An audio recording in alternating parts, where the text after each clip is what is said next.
Ta-da. Everybody take a sip, quick. Huh? I said everybody take a sip, quick. Gulp.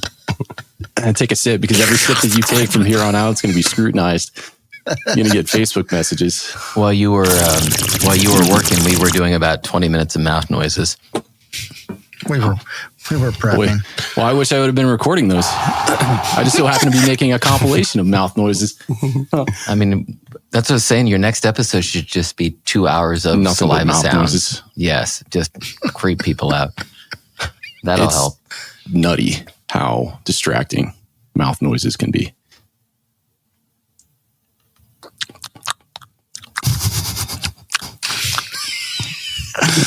Wait, what are we talking about? Because that could be something else. I make a lot of noise. Never mind. You should have seen my face when you sent that video of you in the garage flipping breakers. That was a light switch, not a breaker.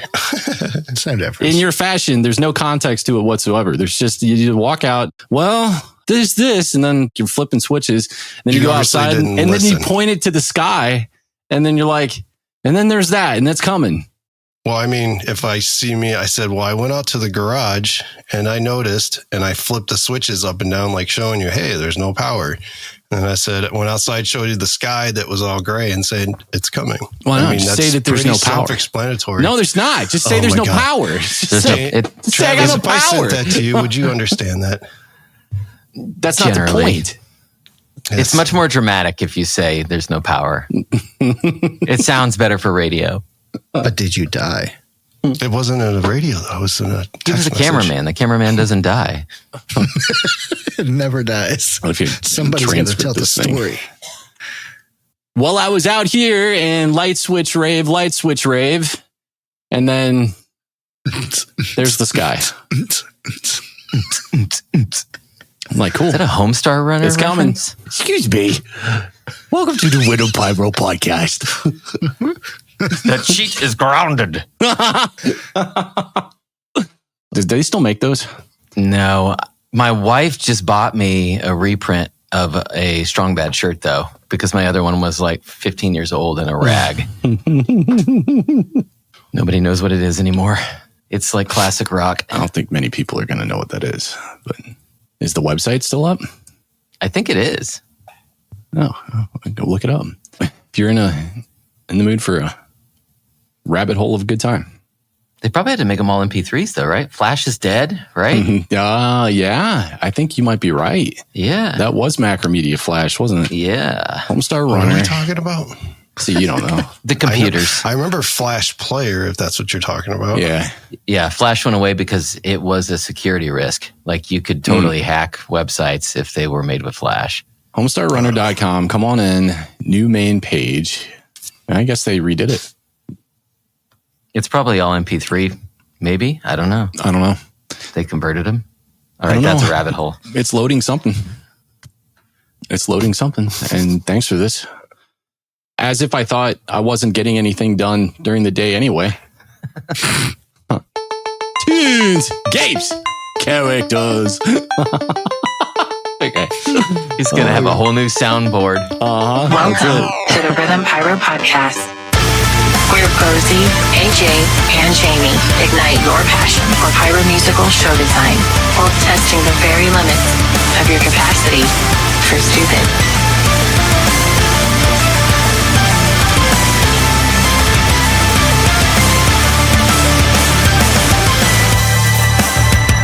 Welcome to the RHYTHM Pyro Podcast.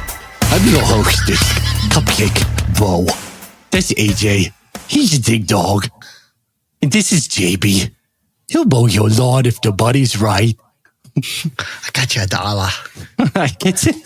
We're hobbyists and professional pyro show designers. We're big fans of the modern pyro musical. Our little podcast is a place where you can get together, talk shop, fireworks, art, share tips, tricks, news, and insights with you.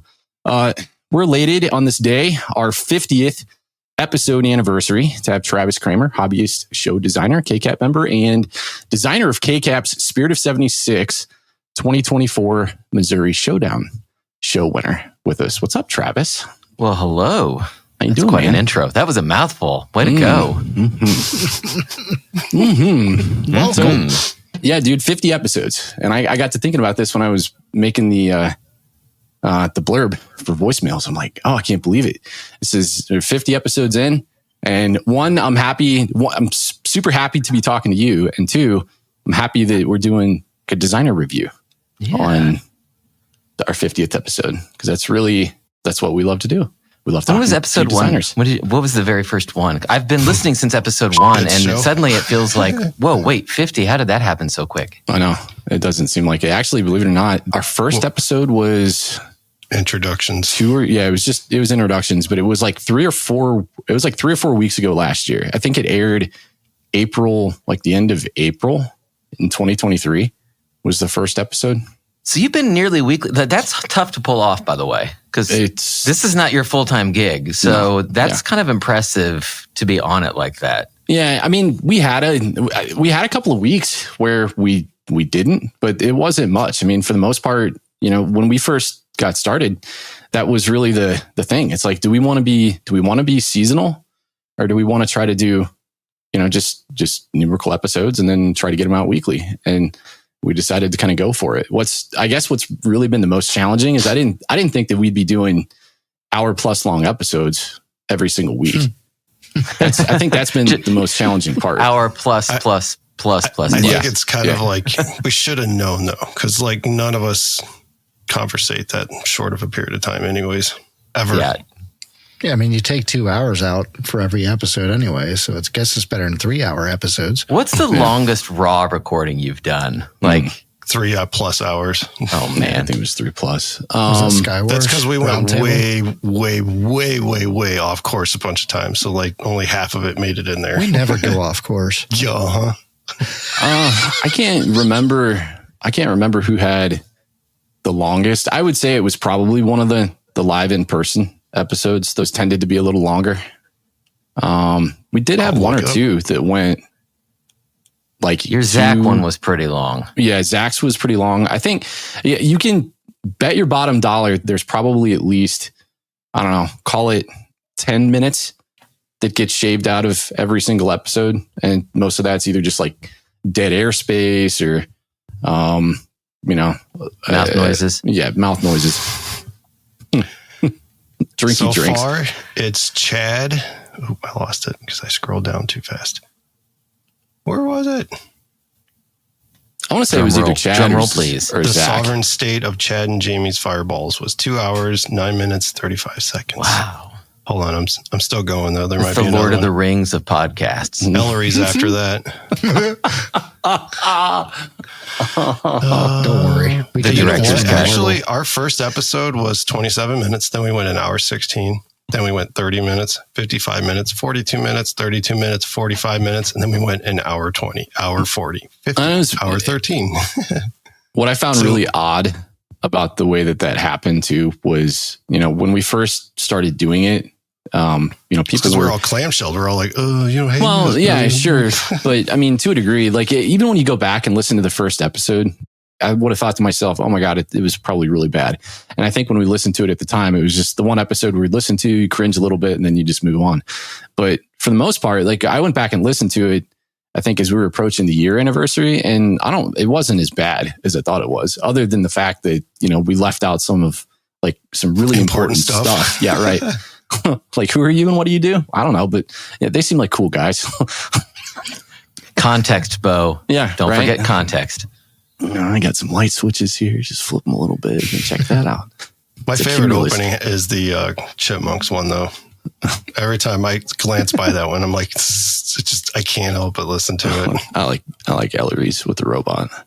Ellery's is good. Ellery's was a good episode, period. Ellery is just so pure. Mm-hmm. Like, I don't know how else to put it.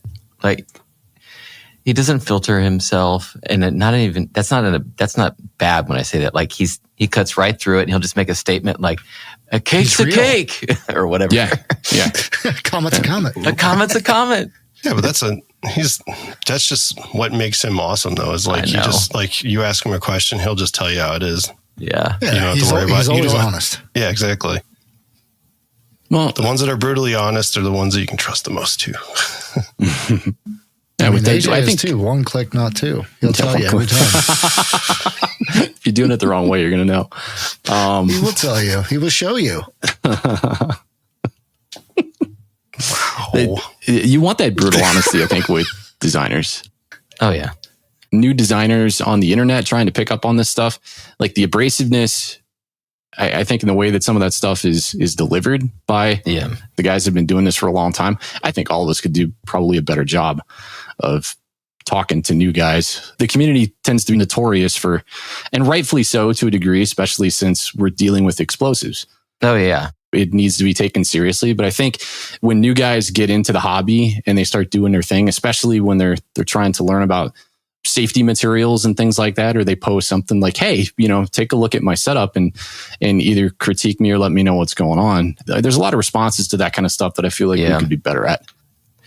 I mean, I've always appreciated, like Jim Preby, for example, in KCAP, and you gentlemen know him, but he's been around for a long time and he's still so patient about pointing out what's working and what's not. And that's a lot of what I think goes away as people spend a long time in the industry, is you just get, it's just human nature. You get a little tired of re-explaining every June and July. Mm-hmm. But but it's nice when someone can say, well, maybe don't do any of what you just spent a week building, but say it in a nice way. Yeah.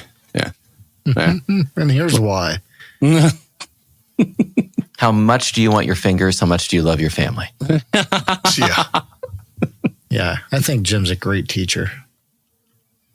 You guys have a lot of great teachers in KCAP, period. Mm-hmm. I mean, I like having the club being as large as it is and so full of designers. I mean, I would say you guys are probably one of the premier design clubs in the United States. I know what it's like in my club experience to get together and just the things that we tend to do and, what we tend to teach and some of the things that don't necessarily get covered as much. It seems like you guys do nothing but pyro musicals all the time. I mean that show that you did, was it this past weekend? Yes. Where you got the whole thing together, designed and pulled and shot in 24 hours.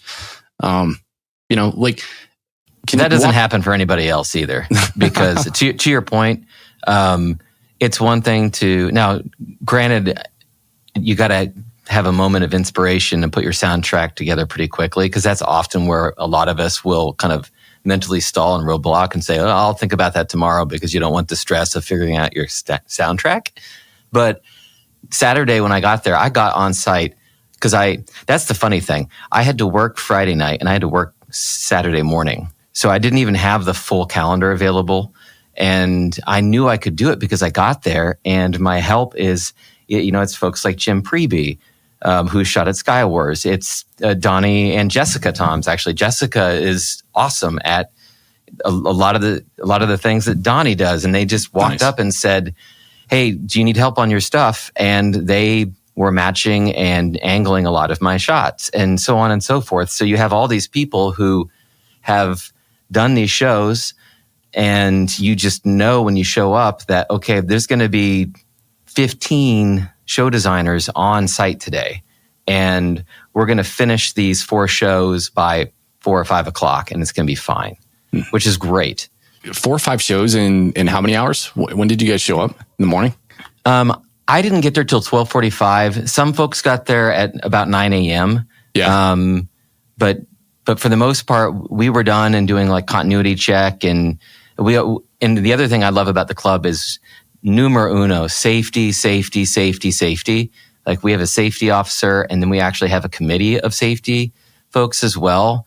And we like to leave quite a bit of time just for checking field. So, I mean, by 6 o'clock, they're checking like, oh, is that angle too low? Is it going to hit a mod over there? Like the subtle stuff you want to be really careful about that can really matter when you're shooting. How many people show up to just like any one given Saturday show? Like say it's just an internal club shoot. Yeah. You guys are doing a couple of pyro musicals. Like what's a typical turnout? Typical turnout for us, I'll go ahead and give the range. So a smaller club shoot for us might be like 60 people. If it's like for example, if the weather's a little bad, that's like the crowd too. Like for us club wise, you'll see a minimum of 20 to 30 people. Saturday, if I were to count, there's probably at least 30, 35 club members that were there. And then we had several hundred people show up to watch the show, like friends, family, that kind of thing. And that's more typical of a good weather day on a smaller club shoot. They can get bigger from that. So, how many shows went up? We did 4. 4 of them. So, and 2 of them were new club members. So they'd never shot a show before. Oh, that's and cool. I love seeing people get to shoot like a show for the first time. Like that's really cool to get to see someone shoot their first show. It's special. Yeah. Because you learn so much in that first show. Well, I would imagine being around all of, how long had they been members before they decided to kind of take the leap and shoot their first show? 2 of them joined this year. So really? Yeah. Wow. Yeah. It's pretty amazing. Knowing as many of you guys as I do, you all make that whole scene feel so welcoming. But I can't imagine for a new designer, you got to be a little gun shy. Oh, somewhat, yeah. We talk about that. So last year, my very first club shoot was that I ever went to. I joined in 2022. I've only been in KCAP for 2 years. I'm actually pretty new. No kidding, man. I thought you were longer than that. No, I swear to you, I'll do like a quick origin story in a second. But like as far as one thing I noticed right away though was that when you come into any kind of pyro club is how steep the learning curve is and how vague everything feels. As far as who do I talk to, where do I go, how do I get into this? Because to our point earlier, we were talking about when you see so many people who've been doing it for decades and they get assumptive and they know things. And they kind of forget that there's a lot of things they kind of just talk over your head with. And the beginning of last year, I told myself after my first year in that I wanted to do better about being welcoming and teaching. And so like I put together, it's not great, but I designed a member guide, like a new member guide, like, hey, welcome to KCAP. And this is what you should expect from us. This is the kind of club we are. This is the kind of club we aren't. We think we're a good club, but we mostly want to be the most welcoming club. So if you have any questions and blah, blah, blah, but it's like 36 pages on, hey, if you've never been to a firework club shoot, this is what you should expect. This is the kind of gear you should wear. All the way down to make sure you don't forget your sunscreen and your bug spray. Even if it's wintertime, you'll be surprised. Like all that stuff that you just know all the stuff that nobody thinks about. Yeah, so I just wanted to be more welcoming, and that's honestly been my favorite part because I love teaching. I'm not necessarily great at it, but I love bringing other people along. That's by far my favorite thing to do in life is say, hey, let's go do this thing together as opposed to doing it by myself. Mm-hmm. Yeah. Well, so much fulfillment in that. And especially in the, in the hobbyist club scene, that's the name of the game. I mean, what's really the point if you're not trying to further knowledge? Yeah. And especially in something like this. I mean, have you ever tried to come up with another hobby or pursuit? It's barely a hobby. It's more like a pursuit. A hobby seems small to say that as far as this is just such a crazy thing to do, whether you're a shell builder, because that's actually how I got into it.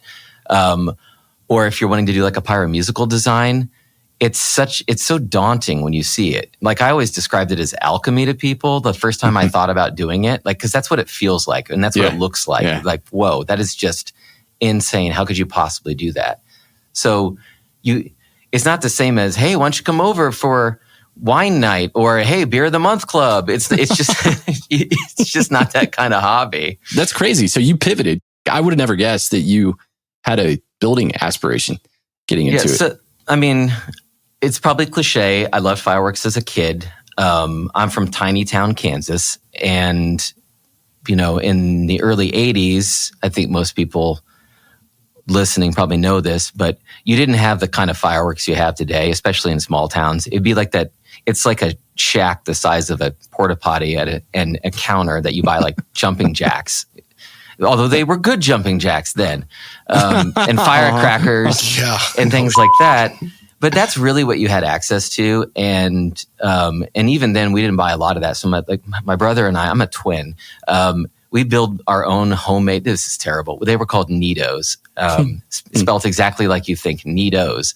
And it was just like designed little tubes stuffed with colored paper or whatever. And there was no powder in them. We just liked making something that looked like a firework. And then like a lot of people, I got out of it forever. As I grew up, I got busy, college, moved. I was in an apartment for years. It's hard to do pyro as a college student in an apartment. So I'll skip ahead to like 2019. I was given the opportunity at work by my boss he's like, do a creative pursuit. I don't care what it is. You just have to report back on it. I'm in a design business, so they do that kind of thing on occasion. Nice. And so I thought, how cool would it be? Because I've always loved fireworks. I didn't completely get out of it. I'd still be that guy that would go deal searching on the 5th or whatever. But it would be really cool to learn how to build a shell. And I did what every idiot does. I went on YouTube but I knew I wanted to do it right. And I found Ned Gorski. And those that know, and Ned Gorski is not only just a grand champion rocket and shell builder, he is an astonishing teacher. And he's methodical, and he's clear, and he's safe. And that was the most important thing to me. And so because of Ned and his 101 series on YouTube, I taught myself from scratch. I didn't even use like lift fuse. I learned how to make spillets, which are a lot more accurate if you know how to pound them right. Yeah. And I built some like willows and things like that. And then I found also while I was on YouTube looking for firework videos, I found this Firecat 8 channel, which is of course Brandon's channel. And there's this Skywars 2020 video, and there was a couple of them. I mean, there was like, I think Scott Smith was that year. You were that year. The Heart of Fire. This Heart of Fire was 2020. Fireworks for Uncertain Time. It cracked me up. That was the Spirit of 76 and Stellar Fireworks show, I think. And I was just stunned. It was like, no way. These people are actually timing these fireworks to this. And I was like showing my wife and showing my parents, and they're probably thinking this guy's weird. But I was like, I would love to go see something like that. And then I found out that Skywars, I live in Missouri, and Skywars is in Missouri. So I went to Skywars in 2021, bought GA tickets, showed up early, and I swear this story's almost over. I got out on the field. I was like, I go early to all GA events, and I'm like, where should I go? I'm like, the cameras. That's where I want to be. So I sat down, all these people in the field. I sat down next to this massive fro, who I'd never met, and it was Jason and Zach Huberts down in front. I sat next to them because I thought that'll be the best spot, and I met them and Brandon, and then I was stunned by that show, and I was on Facebook looking for fireworks. Jim Preby found me on Facebook on Pyro Universe, said you should join KCAP, yada yada yada, and my first club event was spring of 2022, and then I was off and running. Ballz asked me to do her blind pyro show with her. Yeah. She asked me to help her edit a track, and I was on her show team. I worked on Paul Burcham's show that year. I jumped into this really hard, by the way. Boom, origin story. How close are you to events? Because I know that it differs with every club, and you guys are so active. I can imagine that you probably have different hotspots that you kind of go to have get-togethers and shows. So that's really is it difficult for you to the travel piece of it? It's not. That's an astute observation. So I grew up in Marysville, Kansas. I live north of the Kansas City airport now. I'm technically Platte City, Missouri, but it's Kansas City. And we're really good about moving events around. So our weekend event last weekend was 30 minutes from my house. Oh, dude, that's really cool. And then the event we had before that, the Versus shoot, that was in Columbia, which is under 2 hours, about 2 hours from my house. And then we do an event in October, late October, called Fallout. And that's in Pleasanton, Kansas. That's like 2 hours south of me. I wish I could see some videos. Yeah. I'm high road. Here we go. Taking the high road. I said I would. But what are we talking about? Nobody knows. Nobody's Stop talking about it. It didn't happen. But the events move around the metro. I mean, Kansas City is a big town. I mean, there's only 2.25 million people in the greater metro. And per square foot size-wise, like Houston is the only thing bigger. It's so sprawled out. Wow. But we do a good job of moving things around. Our socials, we do monthly socials. They're all around the metro. So I drive anywhere from 30 minutes to 2 hours for most club events. Oh, that's cool, which is man. not bad. So What do you guys do for socials? what do we not do? Is it just like a weekend bar crawl, or are you guys going to the BW3s and getting some wings? What are we doing here? The socials are usually during the week. Yeah. On a weeknight. They're a little lighter. It's usually like 2 hours. And again, they move around to different restaurants, different bars. I've hosted one at my house before. Different club members will host them at their houses as well. So we try to keep it fairly kind of low key.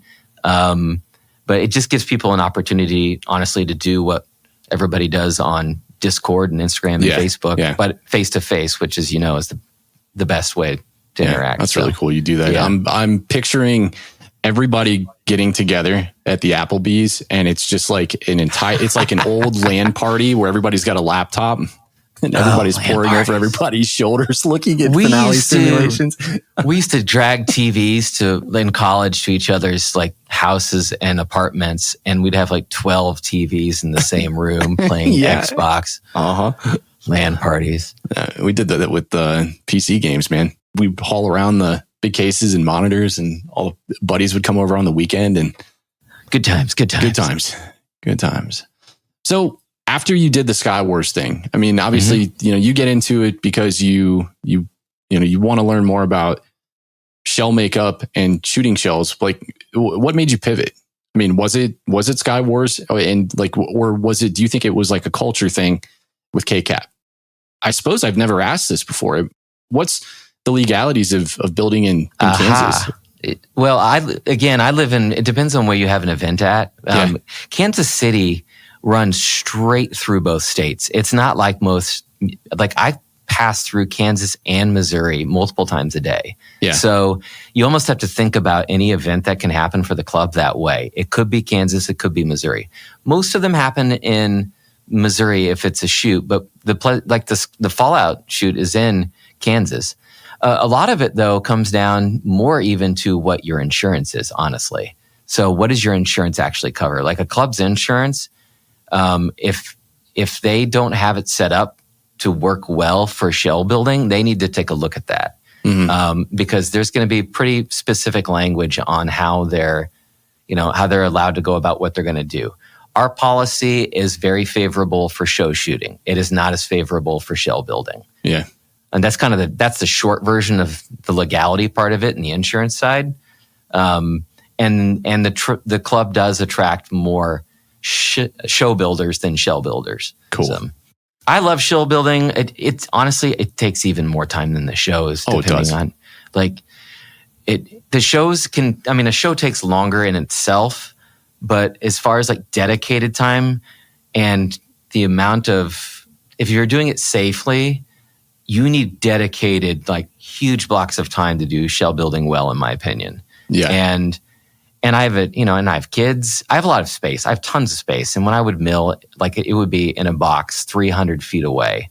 Yeah. I mean, I'm not, every single possible precaution you could take, I would. And I still was like, you know what? I'm going to wait until the kids move out.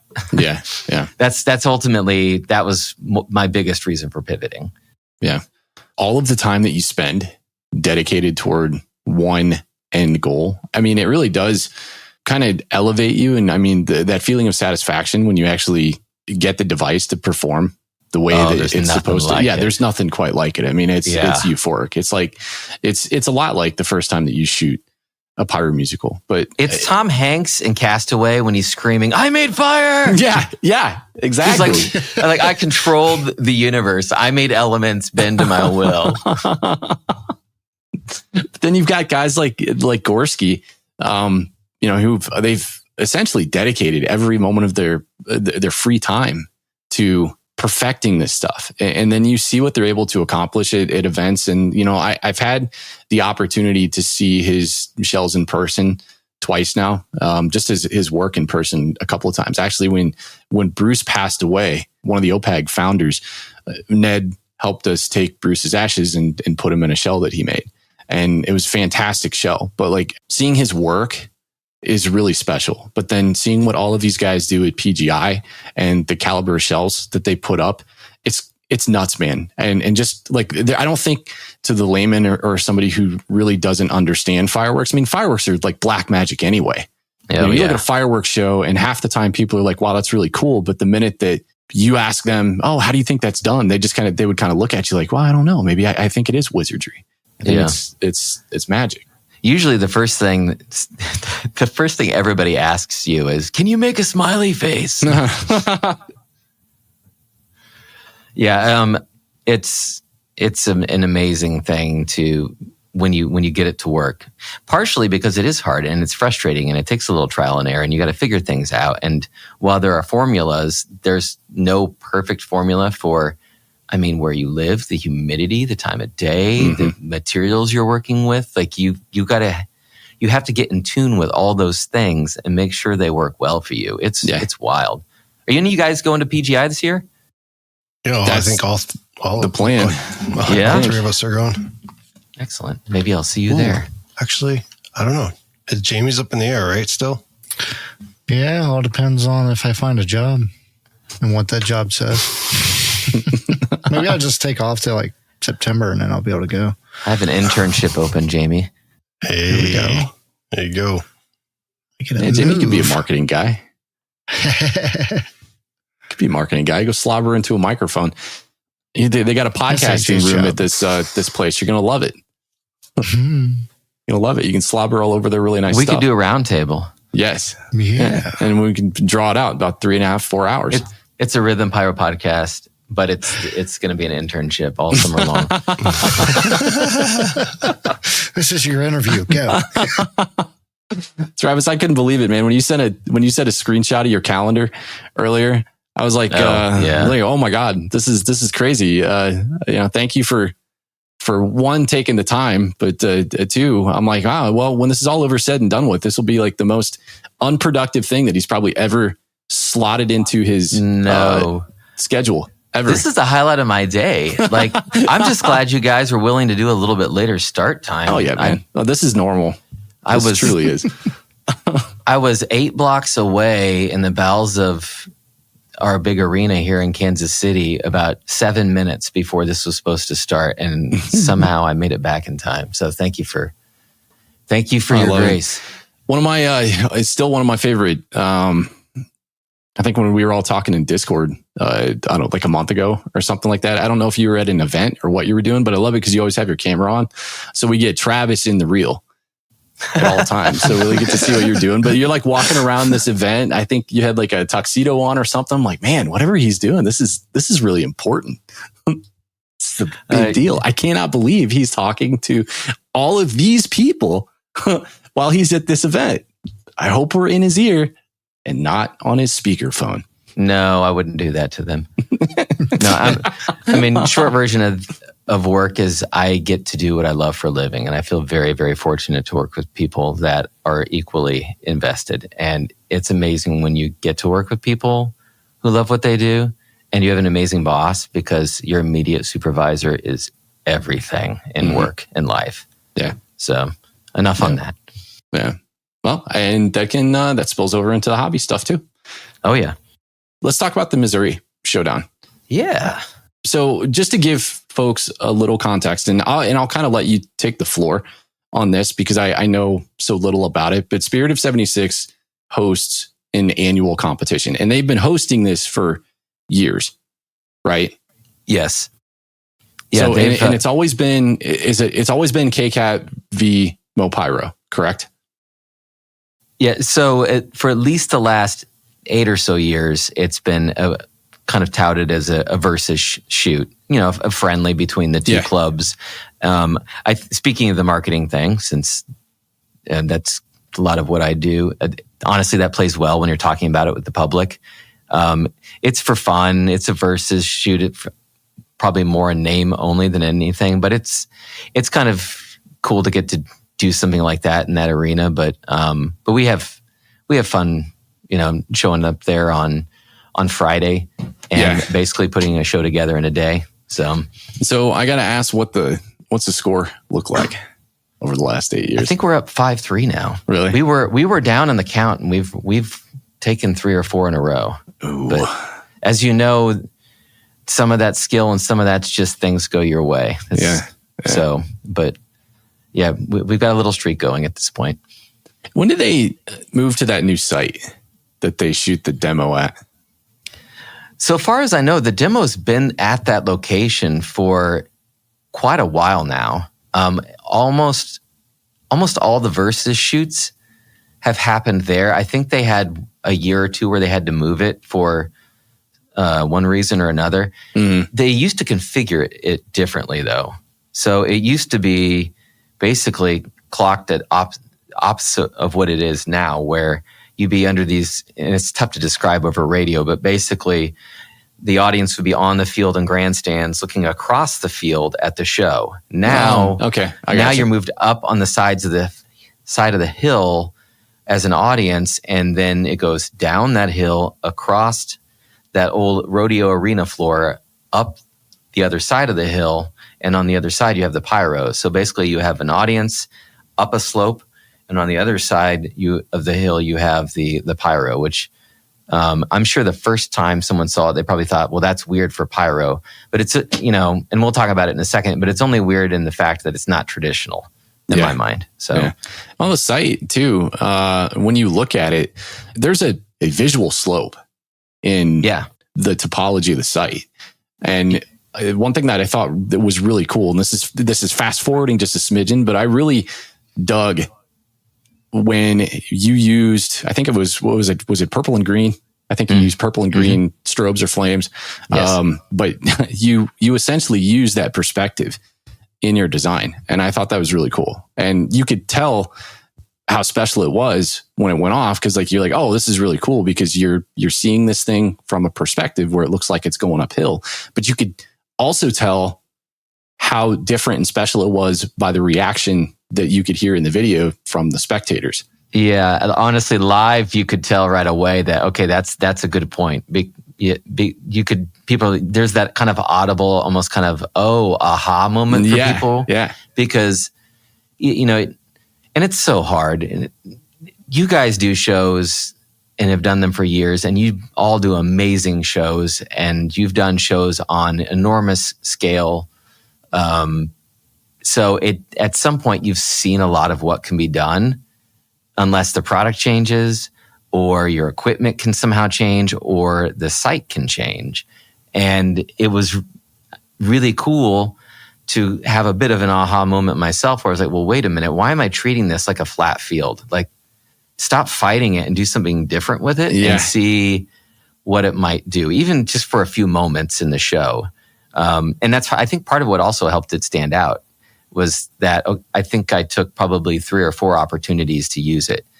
And when you do kind of things like that, they stick out in your head and in your memory, like little kind of snapshots and pictures in a show. That stuff jumps out too, to, not only spectators, but whoever judges the show. Because that's half the fun of trying to tackle pyro musicals in general. Like you said, there's so many factors that, albeit you have this entire canvas of your site that you're trying to convey ideas on, but so often we kind of do fall into the same boxes and we're trying to figure new ways to do stuff. And it's like, that's always really cool to see innovation like that, because when I saw it, the first thing that I thought of was like a runway. If like, that's what I called it at my house too. Yeah. That's what we called it at my house. The end of the runway at night. That's kind of what it looked like using that perspective to create depth on what is essentially a relatively, you tell me, how short is the field depth wise that you guys have access to? So front to back, it's kind of interesting. They give us more of a depth than you might think if you were to use the whole field, like the actual down on the ground, like the arena bowl itself. Mm-hmm. But I chose not to because it's not completely usable space because of how close the audience is as it goes down the hill. So you could put ground effects probably in the middle of that field and create a bit more space, but it gets too close. And you gentlemen have talked about this a lot on, in this podcast. Like, you want to get things back far enough to create the kind of visual picture you want. So as far as like good usable depth, it was not that deep. It probably ascends as far as like from the ground up to that hill. It probably goes up almost 40 to 50 feet. And you could feel it going up and down that hill, working on it too, all day long. Your calves, you feel it in your calves the next day. It's like, take a side by side. But so that it was probably 40, 50 feet that it elevates from ground up to the top of the hill. And then as far as depth going back in space, it was from the ground up back to there, maybe 150 feet, not that far. Yeah. And then you can add another 100 feet in front of that before it's like, okay, we're at the base of the audience kind of space. So it's a pretty close shoot site. And my show was 180 feet wide. Again, pretty tight. Yeah. Yeah. And he's 29 positions in that tiny little space. Nice. It's a lot. It was a lot. But again, it's one of the fun things of being in the club. It's like, it was my mods and Justin Fletcher's. That was it. Like, I didn't have to ask anybody else. It was just me and Justin. So you guys have a healthy stockpile. Justin alone can almost do a Skywars show. Oh, that's amazing. That guy. There's a little on-air shout out. He's one of those more quiet types. Well, so everybody knows who to call. Yeah, well, I mean, he's so giving and he's so kind. And I mean, because, you know, it's kind of the cliche of, yes, I have a truck. No, you can't borrow it, or I won't help you move. And he's like, he helped me when I was new.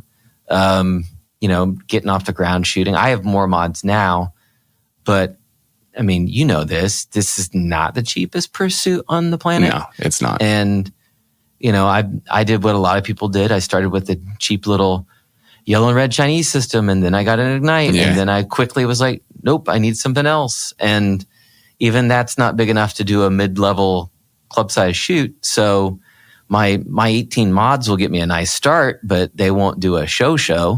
So, you know, so people like that are just, you know, they're so awesome to work with. And I think that's a testament to the networking aspect of hobbyist pyro and getting to know people within the pursuit.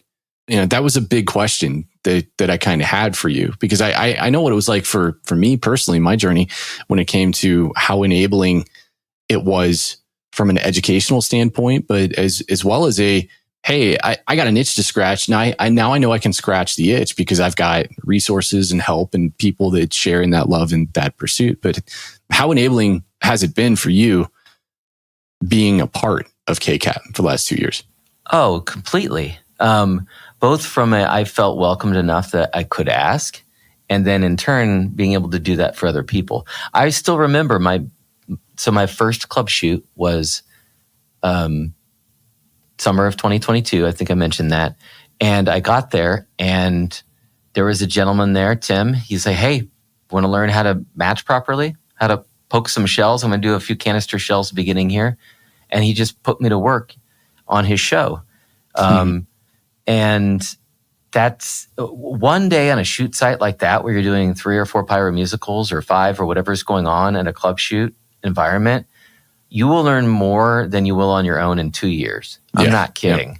I mean, it's especially when again, this is my individualistic experience. I'm speaking from a KCAP space, but I mean, you're generally going to find that to be true at a lot of the great clubs across this country, where you're going to see how you work with fan slices, how you're going to work with angled shell racks, how you're going to work with comets and mines and things like that.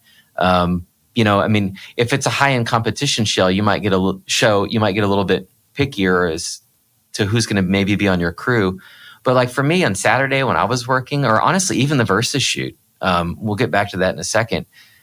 There were people who'd never, ever worked on a show before that were on the crew that day. And that was fine. It's just a friendly, you know what I mean? Yeah. So, well, that's how you learn too. That's how you learn. I mean, when you have brand new people that want to do this, like everybody starts somewhere. And like you said earlier, you know whether or not you've kind of selected a solid group of people. I don't think you're ever going to understand all of it right out of the gate. There's still things that I don't understand when I get together. And, not so much from your own geographic club experience, because I think you're kind of tailored to your environment. You're a product of your environment. That's why it's like when I go to places like Sky Wars, or, when I go hang out with AJ and go hang out with Jamie and all of these other people, and that's why the podcast has been so beneficial too, because it's a chance to pick people's brains and learn new skills that you might not have picked up on before or even thought about before. But it's got to be so difficult for new folks coming into pyro. You're not going to pick up on it right away. So long as the love and passion's there, you'll get it. The more you throw yourself at it and the more that you love it. And that's the running joke with hobbyist pyros, is like, we're into it so hardcore when we start, we live it and breathe it. It's all we think about all day. And it winds up consuming us. And, that's why, like, you got the running joke about people that work on their shows all year long, but it's for the love of doing it. And you learn a lot of good things. But I think all of those environments they're such a part of that. Your environment and the people that you're around and learning from are essentially going to be your knowledge base. Absolutely. And the other thing that's great when you share with someone else, that there's no better way of truly knowing and learning a thing than when you go to teach someone else that thing. Mm-hmm. And you often will pick up new things while you're doing it, when you're showing someone else. Or it'll stop you and make you remember, I need to do everything safely every time. Like, there's a lot of things that are a huge benefit, even to a veteran, if you take the time to stop and teach someone else. It can take patience, especially on a shoot site day of, and you feel like you might be a little bit behind. But I think it's rewarding. There was a gentleman there on Saturday. It was his very first shoot. And because I knew Donnie and Jessica had it, I was like, come here, I'm going to show you how to poke a really obnoxious NOAB. Because of, a couple of things I won't go into right now, I had to do them on the board instead of taking them off. And it's way easier to put them in racks, but I couldn't do that on Saturday. Absolutely. And, getting to that center one is always fun when you have to do it that way. But I slowed way down. I spent probably 30 minutes with someone who was new, showing them, look, this is how you do it like this. You do it this kind of tool, not that kind of tool. You listen for that kind of crunch in the lift charge. If it's a window cake, it's probably between two different discs. Like, you go through all these things that you just assume as you're working at a rapid pace, and you got to slow down, spend a little time, and share some of that knowledge with someone else. Because that's how clubs and this pursuit stay vibrant. That's how it moves forward. You can't hoard that information. You got to give some of this to someone else. Totally. If you're a company guy and, you have a display company and you're like a world-renowned competition designer or something like that, if you're out there doing that and that's part of your scene, that's how you make your millions, sure. I guess I understand holding on to the information, but beyond that, wait, we can make millions at this? Yeah, exactly. Exactly. I don't think... Jamie, there millions. It is. Yes, maybe please. In another denomination, maybe. I don't know what that's going to equate to in the US dollar. Million pesos. Million pesos. Million yen. Hey, man. Yeah. Get out the converter. Oh, man. I got you $1. I guess I'm staying in Mexico. No, sorry, I cut you off. No, but like, I understand why some of the really big guys will be like that. I did have the opportunity to meet like a really well-known and renowned designer one year at I believe it was at NFA, and he was pretty guarded. I could tell right away that as a hobbyist and somebody who was just young and eager to kind of learn, that I felt like I felt pretty quick, like I was pestering with questions and things like that. So I understand it, but from a perspective of what we're doing here, you're absolutely right. There's like, you're not doing anybody any disservice. And that's a great way to feel unfulfilled really quickly. just being able to do something for the sake of doing it is just, that's absurd to me.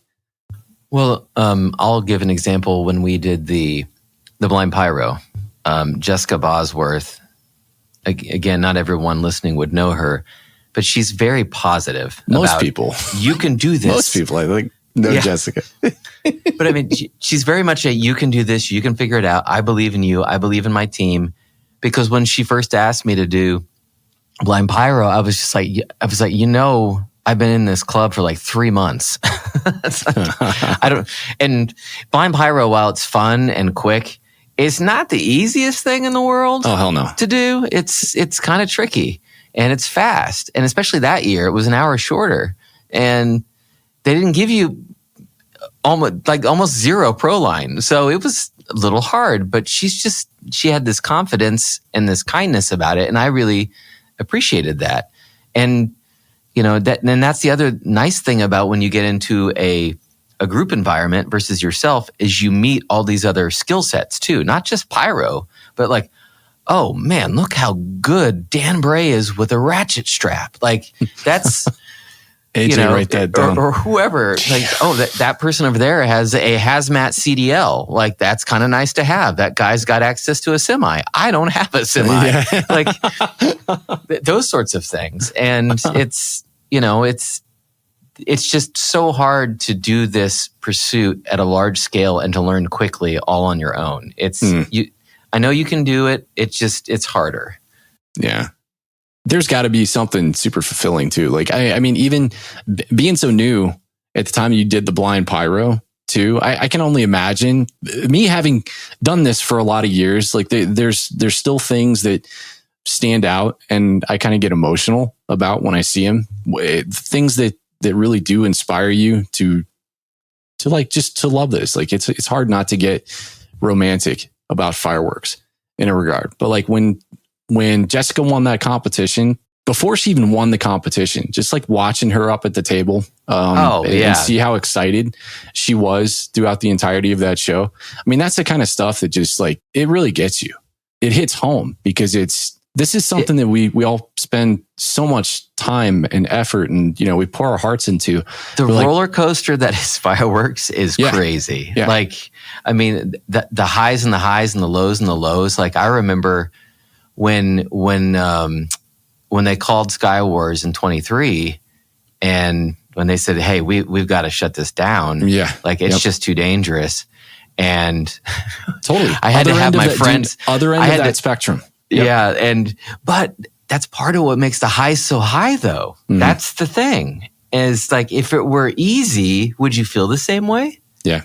And I know and I think about that sometimes because I think about how low we were on Saturday. Like I had to have a friend take my screaming, at the time 10-year-old off the field because she'd been looking forward to the show for 9 months. And I'm like, you gotta calm down. We gotta figure this out. We gotta do it. And so you have that kind of low moment.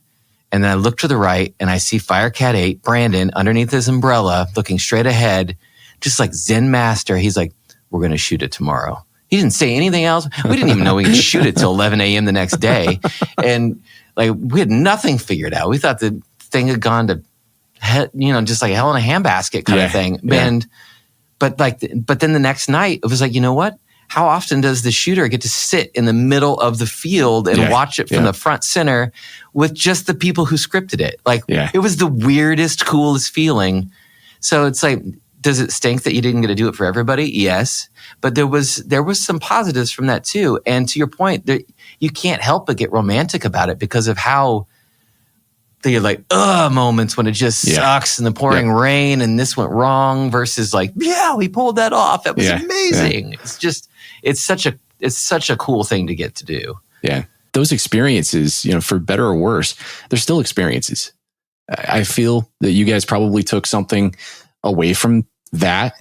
Just think of like the intimacy that brought to the club too. Oh yeah. I mean, you guys being able to enjoy your show the next day in an environment where it literally was the beating heart of the club all together, all of the people that have done this. otherwise, I mean, on Saturday night, I mean, I'm sure you guys somewhat sit together. I think I sit really close to you, and I'm almost like hip to hip with Zach. On Saturday you were right night. next to me. Yeah, right. But it's like I'm sitting next to you guys, but I can only imagine being able to experience that with the lot of you all together, being able to enjoy that. I mean, it almost gives you goosebumps, like thinking you have spent so much time and poured so much effort into this show, and it's like you're getting to experience it together. You can look to your left and your right and behind you and in front of you and see all of the people that have been integral to this process since day one.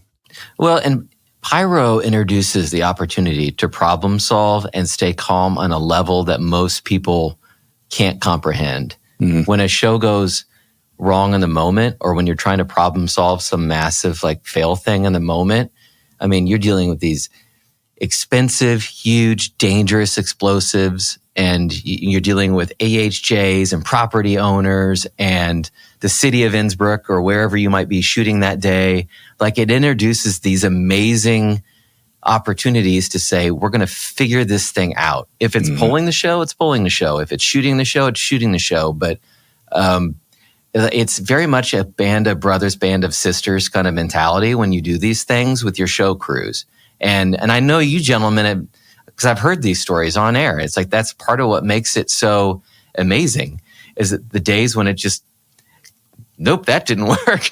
Nothing went well today. Yeah. And then when it goes well, but you do it together. And I think that that's a lot of it. It's like you doing it with at least, some people that you really care for and respect. And like, these are my people. Those are my gals. Those are my guys. That's who I'm working with today.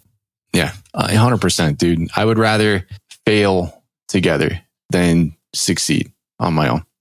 Amen. Hallelujah. Holla.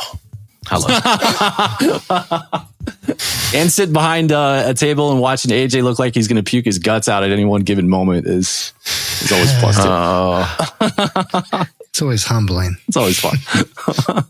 Ouch. It's always fun.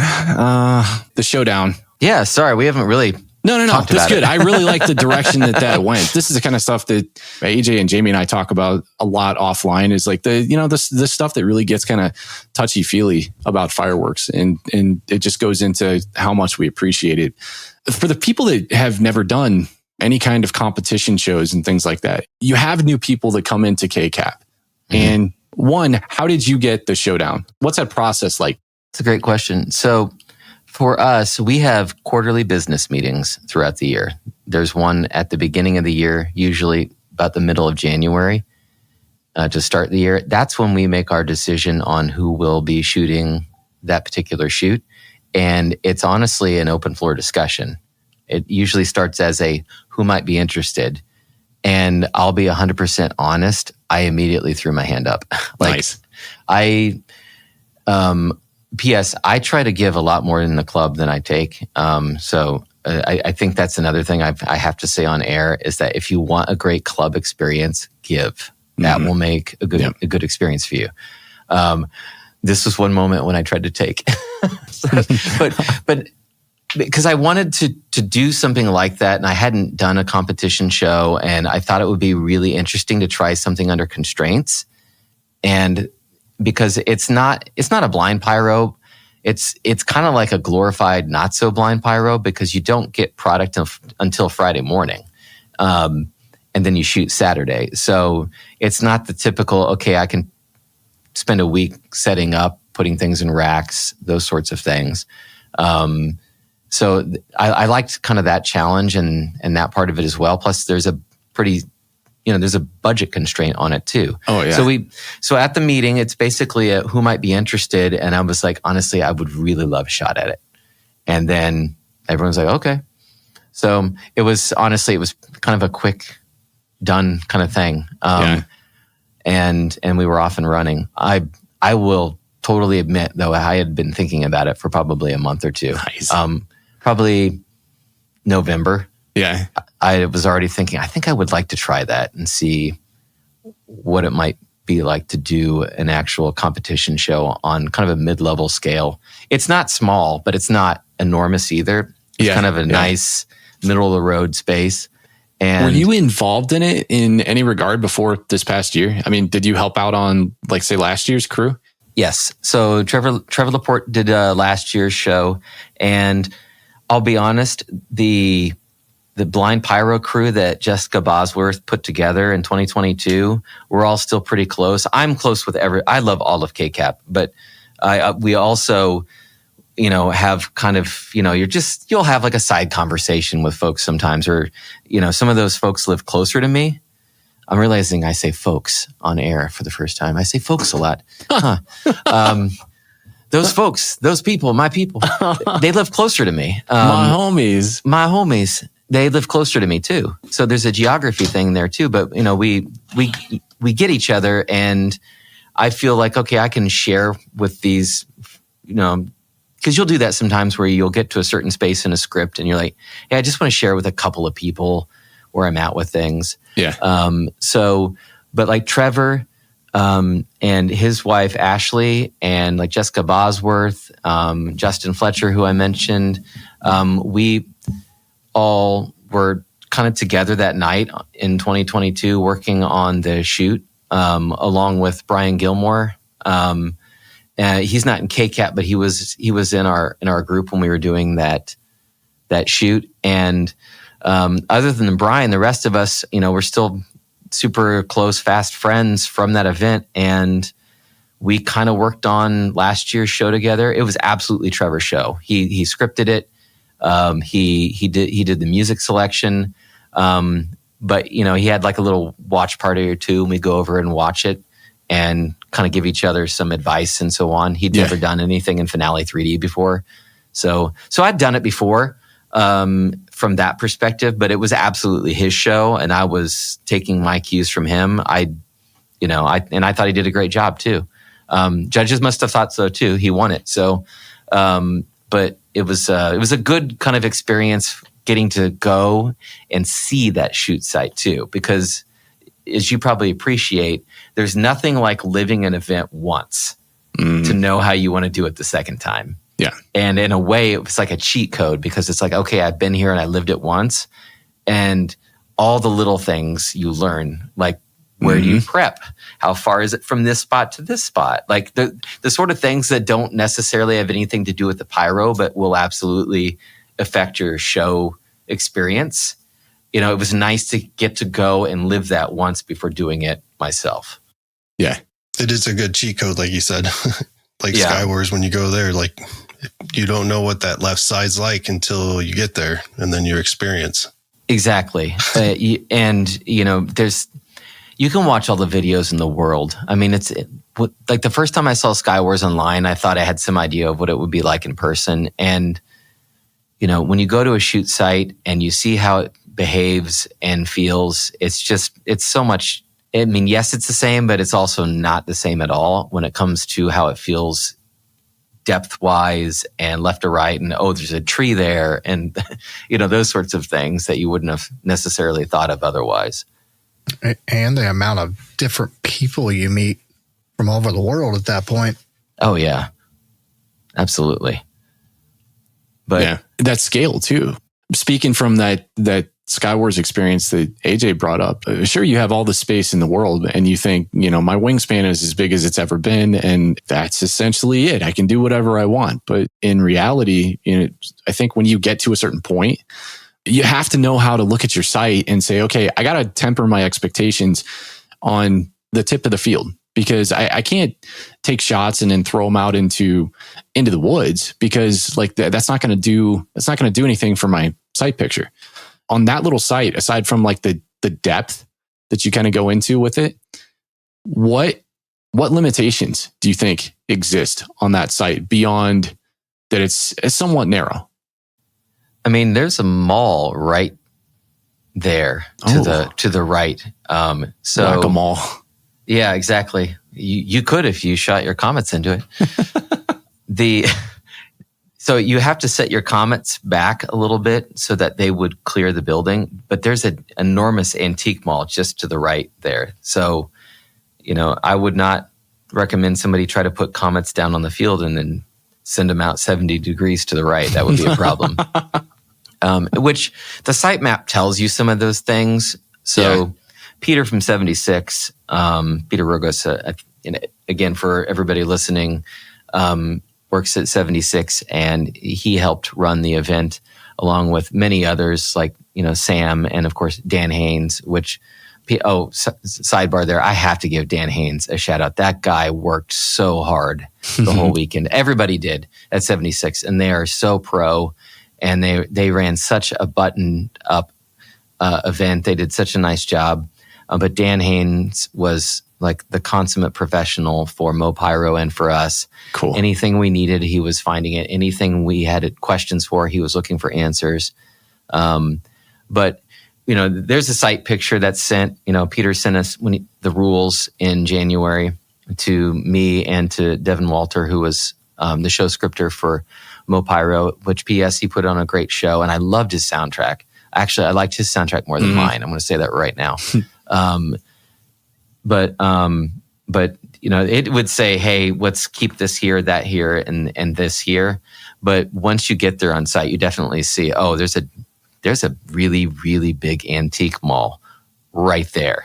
Like, do they give you any ground rules that say, hey, okay, maybe don't exceed these angles on the ends of the field? They don't give an angle kind of directive per se. It's more about this is it's a little bit more typical when you get a rule set where it will say, hey, this is where non-braking has to be. This is where ground effects can be. This is where, it's kind of it's the typical where things will be put on a field space. Yeah. And quite honestly, and they have an overhead map that shows you kind of the quadrants of, okay, this is where these areas can be used for different things. And that's pretty helpful. And then they were pretty detailed. So, they talked about everything from, look, if you want to use DMX, you can use DMX. You can't use, obviously, 1-3. You can't have fireballs. This was an interesting one. We had to use 12 pieces of their 9-shot Nishiki Kimura, the 76, the older Proline cake they had. The GM 691. It's one of my, actually, I love that cake. So I was happy to see it on the list because they have quite a few cases of those while they're converting to the new show series to create that distinction. Yeah, well, and they had lots of them.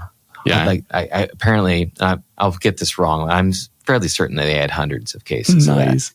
Is it budget, or are they essentially kind of directing you and saying, "Hey, was that an exception?" I guess is what I'm asking. Like, did they say, okay, like here, you just have a budget, buy to the budget, send us your product list, but please use these. Yeah, I mean, it was, hey, you have $3,200 at this price level. You have to use 12 of the GM 691 cakes. The Pyro Musical will be between 5 and 7 minutes. You have to have your orders in by the 19th of April. You got to be, product can be available as early as the morning of the 26th on that Friday. I mean, it was pretty buttoned up kind of list as far as what you could do and not do. I did work really hard to stretch my budget. That was actually some early homework I did because, I mean, $3,200 sounds like a lot of money until you're building a 5 to 7 minute Pyro musical. Like the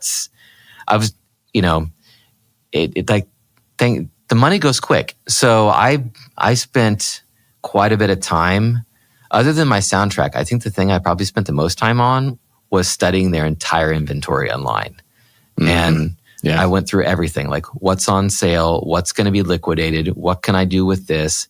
So, I wish I could show this, but I actually created diagrams for everybody on site of like, okay, I bought 2 cases of Super Stunt, and Super Stunt has 12 shots. It also has 4 different effects in there. So I knew if I have 12 cakes of Super Stunt, I have 96 single shots now. And guess what, everybody? You're breaking out 96 shots. But a 2-inch Super Stunt shell looks pretty good. And at gold pricing, it's going to cost me quite a bit less than some other things, like hundreds of dollars less. And I get 96 shells out of that. And it's 4 different effects too. So I did a lot of that. They're closing out in Red Rift, for example. And I was like, okay, that's kind of a unique NOAB. And I could get it for like 30, 40% less than the other NOABs, because NOABs don't go very far on a budget, but that one did. Yeah. And it's a nice looking NOAB. So and I'll stop there because I did an obnoxious amount of price checking to get myself up in shot count, because I knew I was going to end up with cake, shot, cake. Like, I needed single shots. So in addition to when I did want to really like spend on Proline, I wanted to be doing things that I could not get in a consumer cake, like that kind of gold strobing waterfall that they have in that 60 millimeter towards the end of the songs. That's a really pretty, like, worth spending the dollar kind of effect. So that's the other thing about this kind of show. It's not just about my vision. It's your vision on the smart budget, so you can stretch it as far as possible and make it do something. When you're tailored to one manufacturer, you got one manufacturer's catalog at your disposal, and that your competition also is leaning on that same stuff. It's got to be a challenge to try to figure out what could I potentially take? What pieces could I potentially take from different products to create something that's going to look a little different? Yes, exactly. Out. And I'm going to just say I'm a sucker for layering. So I knew I was going to have ground effects. I knew I was going to have, gerbs in the show. I knew I was going to have flames. I knew I was going to have strobes, because even though, and P.S., my show was not perfect. So we're talking about Ellery's honesty. I'm just going to say it. Our show did not go perfect. And that can happen sometimes, and that's fine. We had, I think I probably counted it, at least 18 mistakes in the show. But one thing I liked about what we tried and attempted and did was layer it even in a smaller field. And I think that played well for us. I thought Mo Pyro shot a much more accurate show than us, than we did. And I liked their soundtrack more. They didn't use any ground effects though, and they used more full cakes. And so I think that went well for us to make those kinds of decisions, because I'm just a sucker for layering. I like seeing the flames, even though if a flame doesn't go, you're going to know. Like, the layering does so much to convey flow. Starting low and then working your way up, and then continually kind of pulsing and working through all those different verticals. It's one thing to puke a bunch of stuff in every single layer, which has its place depending on where you're at in your music and where you're at in your show. But being able to do that tastefully is and exert control, or the appearance of control over your product. At the end of the day, that's really what gets wins on a competition field. It should feel tight. Even if you say, okay, well, that comment might have went the wrong direction right there. That there is a little off. But like, if it feels tight, you forgive those things mentally as it's going. I broke out every one of the I don't know, man. At Octo Blast, when shit was going the wrong way, I think I missed the full first half of the show. I just kept looking at the left side, like, well, that sucks. What's next? What's next? No. That sucks. Okay, maybe I should. Okay, I'm going to clarify. Ever. I'm going to clarify. A shot here and there, not like a rack or 2 racks or whole sections not firing whatsoever. I should probably be more clear on that. It's amazing how screwed up a show can look when a whole rack is backwards. Or when it's yours. Isn't it like when it's yours, it just, every little thing and it's over and everyone's like slapping you back. That's a great show. And you're like, No, it wasn't. Did you watch the same show? Did we see the same show? Were you even there? It's because everybody visualizes it differently. Yeah. Well, and they haven't been staring at a sim for the last 3 months either. Yeah. So, but to your point, as soon as I knew we were going to have those, the GM691s, it's like, all right, I didn't use a single one of them as a cake. I made 108 single shots out of them. That's awesome, dude. Yeah. Well, think about it. Like, That's the way to go, man. Control. Well, and think how far that stretches your budget. Because again, you got a 2-inch Nishiki shot, and it's a good one. And that's a lot of budget to be given up if you're just like, okay, well, I'm just going to take, because that's the other thing. I didn't know if the judges were going to pay that level of attention or if they knew the rules that well. But if I were a judge and I had read the rules, I'd be looking to see if someone used like 8 of those cakes in the finale just to get it done. You know what I mean? Yeah. So, yep. And that's a 40-second cake. Like it doesn't have a 3-shot finale. It is a 1-shot per. It's more of a true pro line cake, which means it can hang out like badly. So I was like, I didn't want to risk it hanging out at the end. So that was another reason that I made sure, like, you know what, you're all going to single shots. Well, and that's the best way to do it, though. I mean, if you're looking for especially really precise segments, I mean, you want a show to end right when you want it to end. Like, you almost have to do that. You know, either that or you have to have complete familiarity with this particular batch to know where you think things are going to end. Because I think there's always going to play a degree of randomness. I mean, even if you have control over the shot, you don't necessarily know the compositional makeup from batch to batch. You don't know if, especially with Nishikis tend to last so much longer than other effects visually. Oh, yeah. And pending brand too. Mm-hmm. I can't remember the last time, because I do a lot of, I live in the country, which makes it easier for me, but I'll do kind of mini musical pyro little shows in the front yard sometimes, and they're smaller. Wait, like front yard? Did you say front yard? They're, yeah, I mean, from the front of my house to the road, it's pyro musicals in my front yard. Well, from the front of my house to the road, it's almost 500. It's almost 500. It's. I feel bad. It's almost 500 feet to the road from the front of my house. My driveway is really long, so I live in a Skywars. Gosh, awesome. No, it's also only about 200 feet wide. It's not that wide. It's pretty narrow. But what I learned a long time ago, though, is that I won't put NOABs, like the full NOAB, at the end of a show ever anymore. No way. I burn them front to back, starting probably 30 seconds before the show is over. Yeah. And so that I know they'll be 15 seconds long, and the end is going to be singles and fan slices and single shot salutes and anything else I can think of that will be at the same time, no matter what. You don't like it going for another 5 seconds? Not normally. I mean, if you like that kind of thing, sure, Jamie. It's a little extra. I know. Jamie likes things to last, you guys. He doesn't want it over with quickly. Well, going with what Bo was saying too earlier is like, even on instant cakes, you never know. You could have a hang fire in one of those too, you know, and everything's like boom, boom, and then like next thing you know, there's just one quick little run goes again. You're like, you're depending on fuse. Yep. If you do it single shots, you know when it's going to fire. Yeah, I mean, it's just simple math. A single shot will be it's just more perfect. money. A row will be slightly less perfect, and a cake will be less perfect than that. It's just that's it. Yeah, yeah, and I think there's places for that kind of stuff, and I would say any kind of competition show is a place where it's totally appropriate. You know, if it's well within the definitions of the rule set, and you know you can exert as much control over your product as possible, then shoot, go for it. If it's competition, absolutely.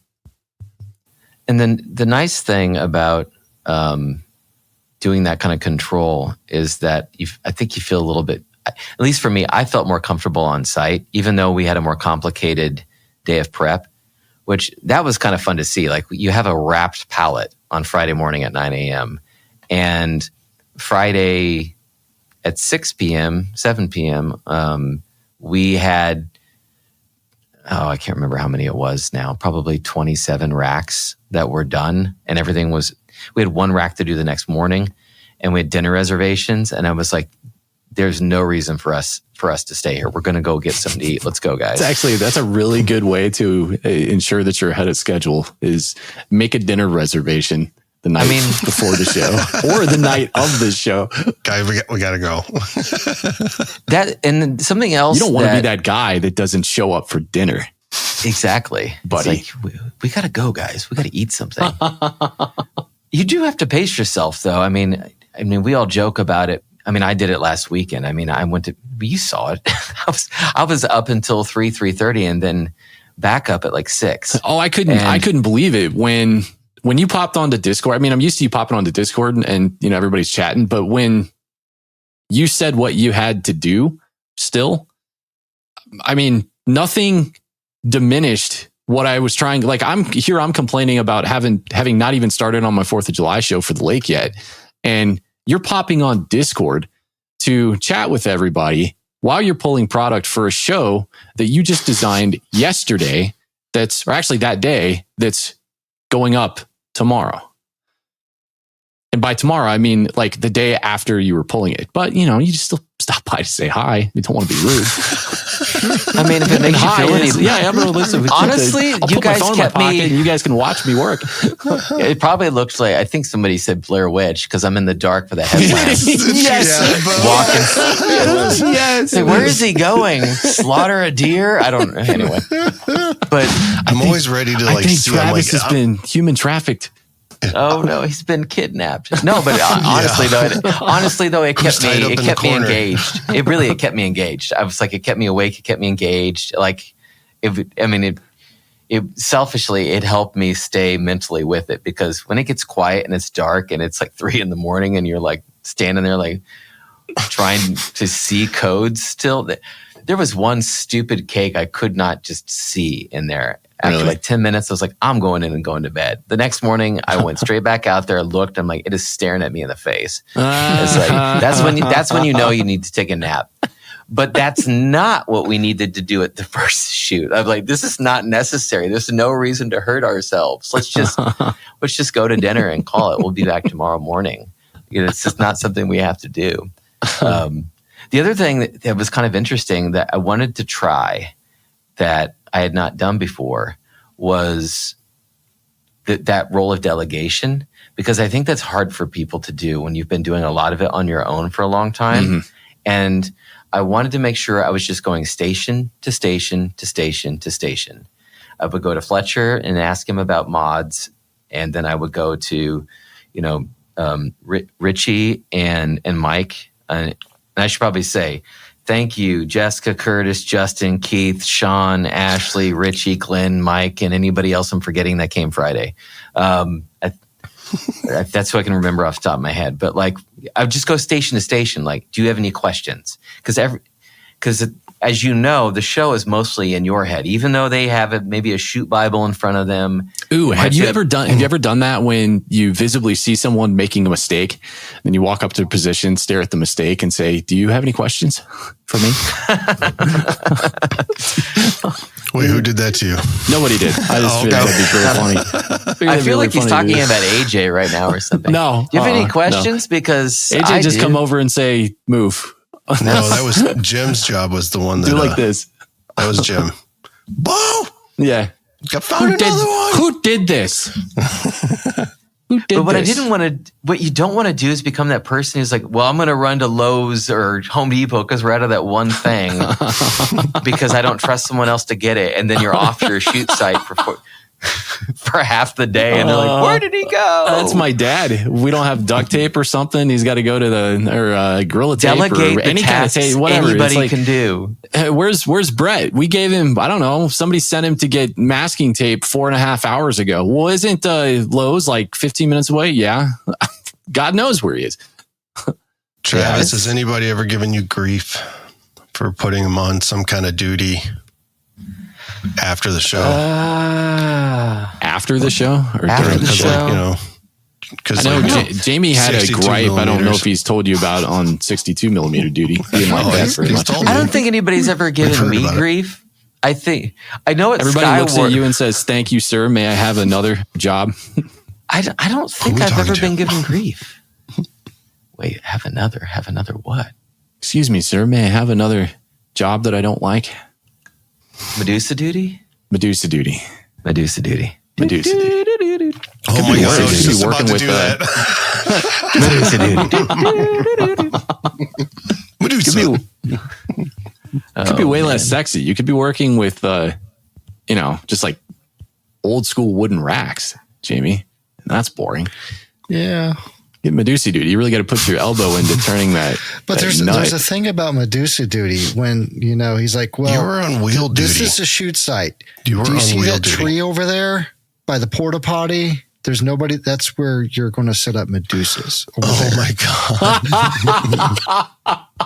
Like he was by himself in the corner with a dunce hat on or something. No, like the opening scene of Animal House when Flounder and Pinto walk into the house, and then they're like immediately ushered over to a couch full of rejects.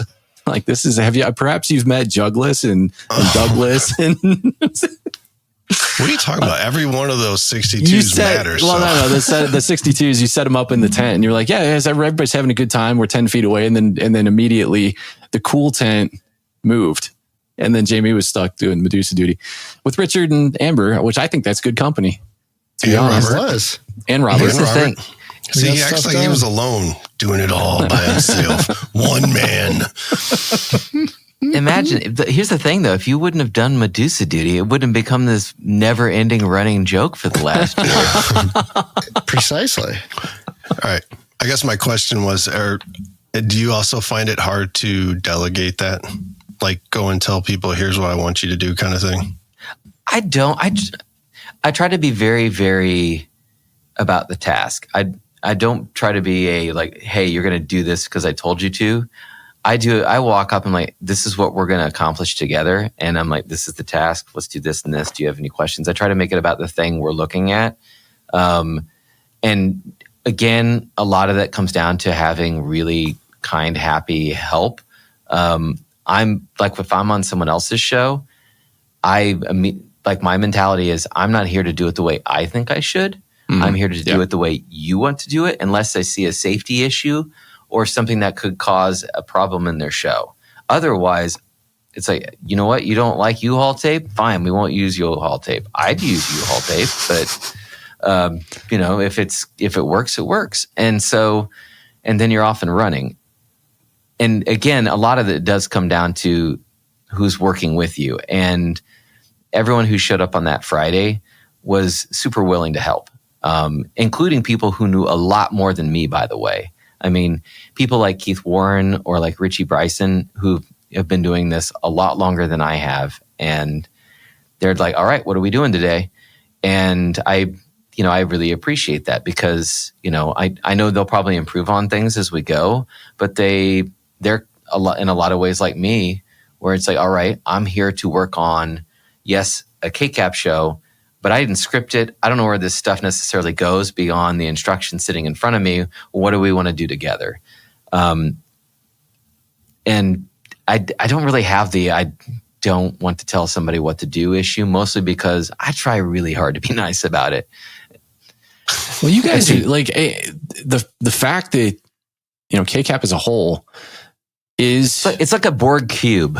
There's a Star Trek reference you guys for you. Everybody spends so much time kind of learning this stuff, and you're constantly learning a lot of the same practices and procedures. Like there's got to be standards. You guys have a tendency and a way of doing things, and people fall into that. Whether they go to your shoot or somebody else's shoot, or so-and-so's Pyro Musical or so-and-so's Pyro Musical, they're all KCAPers, and they've all essentially learned the same process and procedure to do that. So like it creates a standard of work that I'm sure after a while just becomes second nature. Well, and that was made so clear to me at the Skywars show, because 1-3, if it's done right, has a way of doing it. For the most part throughout the industry, if you're doing it safely, there's not a lot of leeway in 1-3. 1-4 Pro, people tend to, like industry-wide, don't necessarily understand it as well.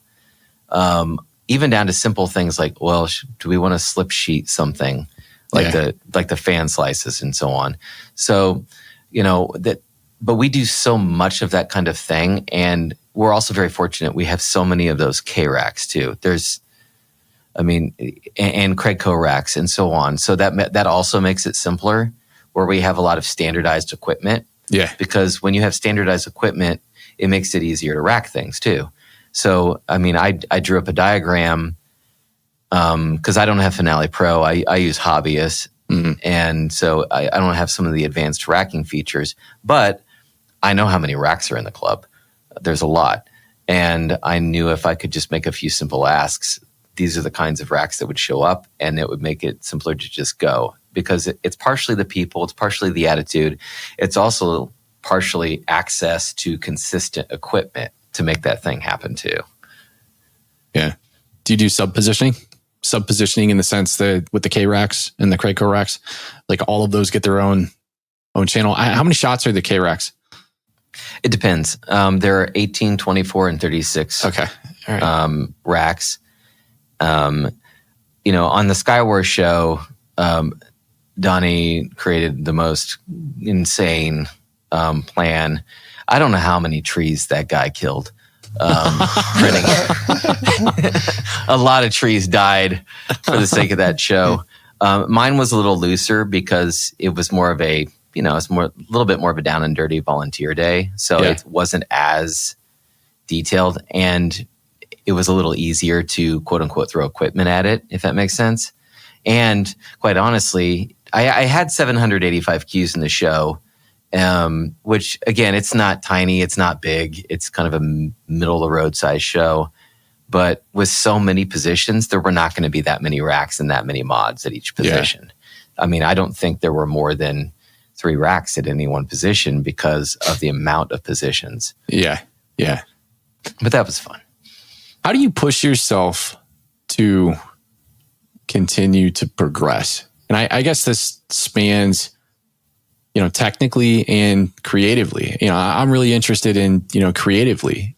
How do you just have a mind that keeps yourself trying to find fresh ways of doing things? How do you like to approach a design early on to know that you're trying to differentiate yourself? That's a great question. I mean, well, first of all, professionally, side note, my background was like fine art, drawing, painting, sculpting. Then I got into design, and my industry, I've had to relearn how I do what I do for a living completely, probably 5 times over. And I like change. I crave change. I want things to change. And and I'm also a serial hobbyist. I probably know more about tomatoes than I do about fireworks. Oh, that's awesome. And cooking. And if you want to talk about chef knives and soup stock and restaurants, I could do that for days too. But like, I love learning and trying and doing new things. And as it relates to fireworks and pyrotechnics, I think from the show design part and the pyro musical part, the first probably 2-3 years, which is where I'm at right now, is definitely learning how it works and getting it to do what you want it to do. I'd be shocked if anyone can do it a whole lot faster than that. And I think you have to learn that part probably your whole life that you keep doing it, I'm guessing. Yeah. Yep. But as far as like, once you get past that kind of curve, like what you're craving to push. I mean, I think from the first space, I love looking for different tracks. So the music side really interests me. You will often, if you go listen to, my daughter has a YouTube channel that she and I do together. It's how I involve my kids in some of this stuff. So my 11-year-old has a bunch of hens, by the way, and we have to go pick up eggs every day. And so she loves chickens, and so she created a Boom Chick YouTube channel, and that's where I stick all the videos that we do together. But when you're doing these things, and if you go look at those videos, some of the kind of the mid-sized shows I've done, I like doing different music that's maybe a little newer most of the time. I'll spend quite a bit of time on New Music Friday on like Spotify. And I'll just kind of mentally track like, okay, there's a song that's new, but might be instantly relatable. So I try to remember the first time I heard it, like, oh, that was catchy the first time, because your audience will only ever hear a song once. Mm-hmm. And I also try to remember that you have to play very broad. It's like arena rock. Like it's never as obvious to them as it is to you. So I'm making it for me, but I'm also trying to make it for someone who might be watching it as well. And so creatively, what the first place kind of pushes me is like, all right, I'm going to do a Maggie Rogers pyro musical. I'm going to do a Teddy Swims pyro musical. But then suddenly I'm like, I want to do Nancy Sinatra. So I don't know if that fits, but, but like I like combining different things. Like a lot of my music tracks, even the one I did over the weekend, it probably had between sound effects and cuts and echoes, there was maybe 14 cuts in 2.5 minutes. Nice. And when I did the Teddy Swim show, I actually swapped verses because his final verse did not end well for a pyro musical. It kind of trails. Yeah. And I needed a harder end. And his third verse of that song that he did was better. So anyway, so creatively, I love playing with the music. And I'm not a great mixer, but I like playing with the tracks. And so that pushes me. And then, product wise, the fireworks, I feel like I'm living in the golden age. We'll see how long that lasts. But like, we have such amazing access right now. Like I got these single shot little 30 millimeter Kellner has their Liberty Bell. They have these little 30 millimeter salute shots that were just awesome for how tiny they are. I'm like, yeah, like I love these, and they timed out really well. So I'm going to play with those. And so I like finding different vendors. I've probably purchased from 20 different vendors in the last 2 years already. I do a lot of group buys for the club, by the way, coast to coast. I'm always looking for somebody from somewhere. And we have great contacts, with people like Marcus from Fireworks Forever or Sabrina at American Wholesale, and on and on. There's so many great people in this industry that you get to work with. But I love looking at all the different, and because they're so passionate, Pyroland, like there's so many people who are also passionate trying to bring different effects in. So I like studying what's out there. I love, Zach, God, that kid, like his brain, like if, so it's like you have all these, so it's like the pyro inspires me, the music inspires me, and the people inspire me, I guess.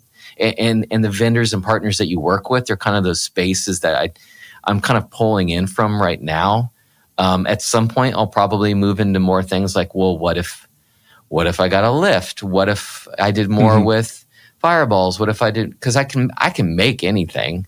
So it's like, what if I brought more of that in? What if I did more DMX? There's a guy in our club, Trevor, who won last year. He does lighting for a living.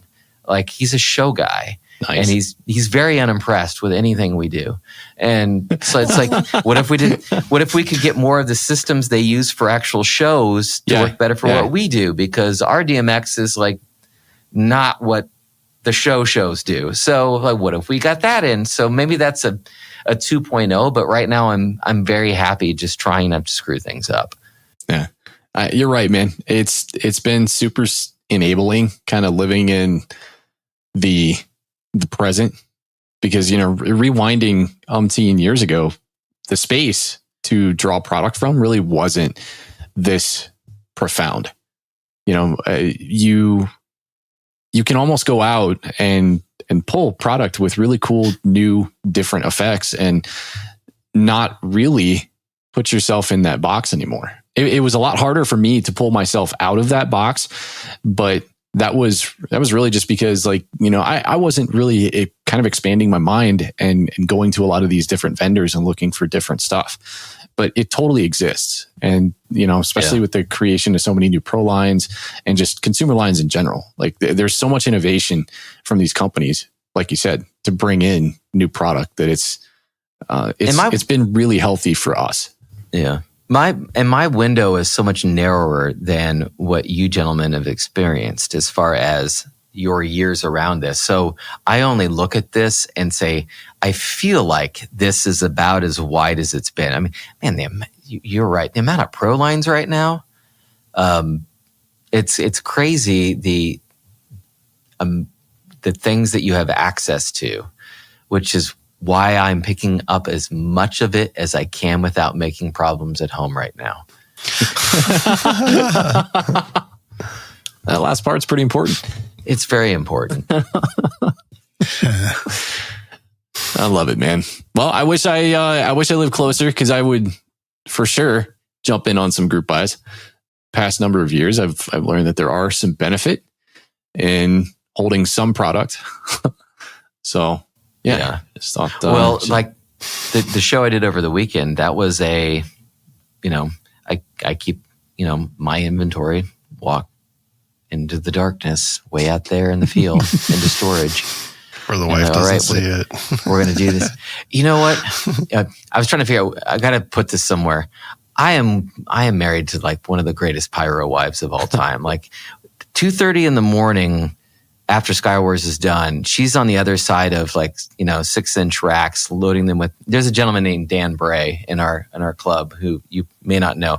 His forearms are bigger than my head. And I'm not a big guy. And those two were having the best time loading racks. Did you just call Dan's forearms small? I'm just kidding. You wouldn't to his face if you met him. No, he's awesome. But like she was at 2:30 in the morning, she's loading racks with us and cleaning up. And after I do these shoots, she helps me put things away, and she'll load up PA and 80-pound subwoofers. It's like, and she is so much better with a truck and trailer than I am. I'm okay with a truck and trailer, but she's been driving her horses around for like 15 years now. That's awesome. And like it'll be like an inch on the left, inch on the right, and 1 inch between the wall and the trailer with nobody spotting her. Like she's got it. She's the one I send. Yeah. At Skywars last year, she went and picked up all our group buys in the trailer and went and inventoried everythmen because I was out on the field. It's like, anyway, Margaret Kramer, wherever you are in the universe tonight, God bless you. I love it, man. I love it. Well, would Margaret be interested in teaching Katie how to drive my truck and trailer? You know what? I think she would do that. She's a pretty good teacher. Come settled. have her do it in my driveway though, where it's safe. She can she can just hit a tree instead of your house. Okay, we'll practice with your trailer then. Yeah. Oh man. Oh, awesome, dude. We need to get to voicemails because we got 7 of these. Is there any other pertinent? Do you guys have any other questions for Travis on the showdown or creative processes? So I do have one where it's going off of Bo was talking about, staying creative. And you said you've been doing it for just the last 2 years? The pyro musicals? The musical side, yeah. So when you're creating something now, are you always thinking of what fireworks you're going to use first? Or do you have a vision before you actually purchase the fireworks? That's a great question because I've thought about this and I don't have a linear path. Like some people are like, okay, there's a certain moment in the song. I'm going to go script that. And then I'm going to go find the fireworks. And then I'm going to fill in the rest. And I'm more of a... Just wing it. I mean, it's not a wing. It was over the weekend. It was definitely, I kind of go back and forth. I let inspiration come from, I forgot that was in my inventory. Yeah. Or, I forgot I had, it will come from different spaces. Now, I will say this is going to be maybe non-conventional. I don't script the finale first or anything like that. Finale actually bothers me the least. Because I know the kinds of things that might be expected from it. Now, if it's a quiet song, maybe I'll end soft and do something different. But I'm usually looking for what's a really different sight picture in the show that's in this music that I could find a few of those, because I don't care how good someone watching the show, their memory is, or even a judge's memory is. You're only going to remember certain pictures from a show. Yeah. And like, you want kind of that almost chuckle moment 3 or 4 times in a show. Like, oh, that was a fun little cool thing. Or, oh, that's different. Or, oh, this is quiet and this is big. It's, it's like you don't want to dial it to 10 the whole time because you don't remember it. So, my inspiration probably comes from the back and forth of that process, whereas some folks, God bless them, they're like, I'm going to go script this thing and hell or high water. I'm going to find someone to bring me that product. And I don't trust that can happen for me. I feel like I actually like having things in hand a little bit, and I'm fortunate enough to have some product in hand where I can do a show that I'm looking for. But I'm a back and forth guy. I'm inspired by what I just ran into in the shed, and I forgot I had that. Yeah. Yeah. Like it's like these little happy accidents. And some of that comes from my work environment too, where it's like, I'll beat my head against the wall on a design assignment for a day. And then I'm like, wait a minute, what if I just rotate it? Hey, that's better. So, I have kind of a process, but then I'm okay with going off the rails if it happens, which is probably not a great answer. No, dude, it's amazing. It's perfect. How much what different aspects of the entire process can inspire you? It's really cool that you can look at a product that you have in storage and say, hey, oh man, I forgot I had that. But now that I'm seeing it, I remember what it does. And because you spend so much time, it sounds like, focusing on creating those big, super special move moments in your shows, you're like, maybe this could work. Maybe this could be a missing piece, and then just kind of sit down and play with it. So much of it is just that artistic, sit down and massage the idea and see what comes out the other end. Well, to your point around inspiration or what you're looking for, AJ, like the quote unquote runway light thing, running those up the hill, that was late. Like I was watching it and I felt like, okay, I feel like I've been watching a similar thing for a while now. And nothing is breaking up my memory in this. Like it's nice. I'm using different things, but it's not, nothing has really kind of wowed me in a moment, which I hate that term. Clients say that kind of thing all the time where I work. Clients say that all the time in my business. Like, I'm not being wowed right now. I'm like, well, but it's true though, where it's it's like, there wasn't a moment of like, oh, nothing interesting or special has happened in a while. So even after I think I've got it, I'll go back and I'll share it. I'm not a hoarder, by the way. I'm so not like most people. I do not care for the most part if I share it with a few people I trust. And even on site, if I'm doing a sound test, I don't care if another pyro hears it. I am far more interested in knowing that my soundtrack is working than my precious, like, you must not know at all costs. Like I'd rather my show win. So anyway. Yeah, I like that. That's a really good answer.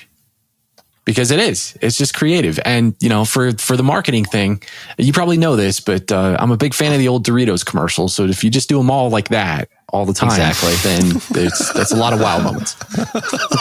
or sold 3 frogs in a Budweiser commercial. Right? Am I right? Okay. No, I dance all over my timeline. It's weird. I'll kind of script it from the beginning. Yeah. But then I'll move forward, then I'll go back, and then I'll look at an inventory, and then I'll go back, and then I'll watch it and be like, this is it. Is it too frank? I think when you get stuck though, I do the same thing. If I get stuck in a spot, it's like, I'm going to go, okay, I'll go mess with a chorus. And then if I know what my really big moments, like the things that I really want to emphasize, like a hook of a song or just a really specific lyric or something like that, that's the part where I'm like, I'm going to flesh this out to a point where it just looks and has the feel, the flow, the vibe, and the look that I want. And then everything else can, like, you start to build points of relativity from there. Yeah. Like you said, if everything is big, then nothing is big. So you have to learn how to work your field, but at the same time create those moments that are big and actually appear big and fill the entire spectrum. Because if the entire show is balls to the wall like that the entire way through, then everything just looks small because there's no sense of relativity. Well, like the Versus show that I did, there's kind of a moment right before the finale happens where I just fanned Time to the Music, a case of those gold kind of glittering waterfall effects. Yeah. And it was kind of left to itself in this kind of one moment in the song. And it stood out because it was a quieter moment and it fit the music. And I think it's good to look for those things. Like a good concert does that, for example. Like you go to a great show and it takes you up, it brings you down, it takes you up. It's like, it takes you on that ride. And I think good pyro musicals will do that too, where it's like, okay, you have different things and different moments that take you up and down as you go. Yeah, speaks to you and it changes as you go. Hello, No one is available to take your call. Why don't you ever pick up the phone? I've got something to rescue. I was the what's in your brain. Guys, there's so much knowledge in here. Pretty legs, ready legs, and I'll give it to me. Okay. Travis, we have seven voicemails for you. Wow. So you're popular, but you're still not as popular as Zach. I'm okay with that. Well, If he didn't have the most, this is partially would hurt my him fault, if he didn't though, have because the I most. posted this thing at like 9:00 last night. I need to do this. Start doing this way sooner. So, because you're not busy enough. right. First one is from Justin Harris. Oh, you know what? Never mind. I'm starting to learn here. See, he was trying to get me to say Justin Harris, but it looks like Yeah, Harris. as soon as you said it, I was like, I'm like, he did it Hey, again. gentlemen, thank you for continuing to put out excellent content. Oh I want man. to talk about the Tim Jameson addressing method for Craig coat racks. I understand the concept and it works great with a 1-to-1-to-1 chamber to shot to Q situation, but was wondering what your recommendation is as far as chambering, addressing, or maybe frog tape and labeling for the following variations. 1, where you are splicing or using breakout boards to shoot multiple shots at different angles off the same cue. Okay, paused it. AJ, you want to take this? Well, I don't know what software he's using, but either one I'm sure does it the same way. You add a sequence for that and it'll automatically add those shots in there and account for those. If it's the same cue, and depending on how you have your software set up, I mean, concepting is essentially the same. If you have two shots that are going to be on the same cue, then they're still going to merit their own chamber. They're just going to get, you would either splice them together or throw them on a breakout board, what have you. There's still going to be that one cue. Yeah, it's just going to be the one cue, but you're also going to know, like, I'm trying to think how to say that. It's for me, at least in what I use, it's a sequence, but then it doesn't really matter because it's 36 shots, 36 cues. That's what I get for a full Craig-O rack. It's either 36 matches or 36 product. It could be 18 matches and 36 product. It's always going to be that number kind of thing. Yeah. So it doesn't really matter unless you don't have it in your system like that. Like if you just do one and go, all right, I'll do 3 here kind of thing. Right. Or, Well, because I think if you I'm going off of, I don't know what he's using. Yeah. Conceptually though, if you're hard coded to one cue per one launch chamber on the rack, 36 shots, 36 cues. And you wouldn't do parallel wiring. You wouldn't do series wiring. You would those are going to get individual cues on their own. In that regard, what do you do on your timeline? Do you go in and make sure that there's a defined negligible separation?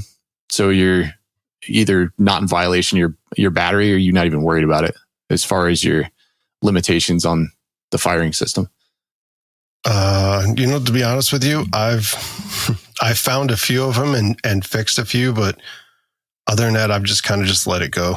And I've never found an issue so far, knock on wood. Yeah. And I don't think... Was it actually wood you hit? Yes, it's That's wood. what I wanted to Okay. Didn't sound like it. Sounded like particle board. No, it's not particle. Well, technically particle board is That's wood. true. It's wood with glue. You're right. Mulch. Yeah. 2, where not every chamber is being used on the rack, but you can't leave any of the far left or far right chambers blank because you're using that many 55 plus degree shots. And further... Whoa. Wait, what? Go back one more time. So I think he was saying if you have a rack that's not full, how do you account for this nomenclature scheme, this cue and nomenclature scheme, if the rack isn't full? Oh, okay. So then when I look at my sheets, if I have, let's say, 6 negatives, I have 4 zeros, and, this many positives. I'll just use the front 2 rows and do it that way. So it's forward, back, forward, back, forward, back, forward, back. So, or how can I say this? If you have 18 shots, I would use the front 18 tubes and leave the back empty. Does that make sense? Yeah, and I think part of that depends on what extreme angles you have too. And because in reality, depending on the rack that you're using and the length of match, I mean, obviously you could have the biggest rack in the world as long as you have the match to accommodate it. But like, I think for extreme angles, you're almost always hard coded to those outer rows. And when I say, I guess they would be, I don't know if they'd be rows. How do we want to define this? Wouldn't be the rows crossways. It would be the rows forward, back, front to back. Right. So you're saying you would, if I had, say, 4 55s, because you can't do 55 on the next row. If I had 4 55s, I would do 4 55s then, and then start my stuff innard, or the next row in. Yeah. Depending on how many shots total I know is on the rack. Again, it goes with, if I have, 28 shots kind of thing, I'll do 28 divided by 6, see what I come up with, and go across and use just that front tube. The tubes front to back, row by row, I would use those until I had enough and leave the back blank. No, say you've got, because I really need to make a video on this and make sense of this. I was going to say, this is where visuals would help. Ask about this all the time, and I'm like, man, I wish I could just show you. Let me send you a It'd be PDF. so easy. Yeah, exactly. Say you had a rack, just theoretically, on that you had 5 extreme angles going left and 5 extreme angle shots going right, and nothing else in the middle. Depending on how that's addressed, I think automatically you can get Finale, at least the hobbyist version that we use. Like, I think that is going to, I don't know that that's going to differentiate and add all of that padding in between. Like, you would have your 5 going left, which would be cues 1 through 5, but then your far right chambers aren't going to be what they would normally be with a full rack. You're talking about how they're numbered? Yes. Without going in and doing it manually.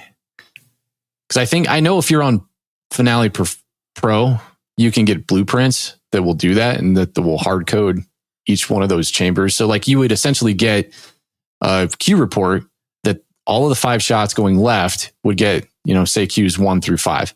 But then all the 5 shots going right, if you had that blueprinting that did that automatically, those would get your last 5 cues on your opposite slat on the other side. But I don't think that that's necessarily a huge deal. Like on hobbyist, you would get 1 through 5 going left, but then you're going to get 6 through 10 for all of the shots on the right. And then it's just going to be confined to 1 slat. But, depending on your match leader, I don't think that's really an issue, because if essentially, I don't think I'd want that splitting that up anyway, if you're talking about a 36 shot rack.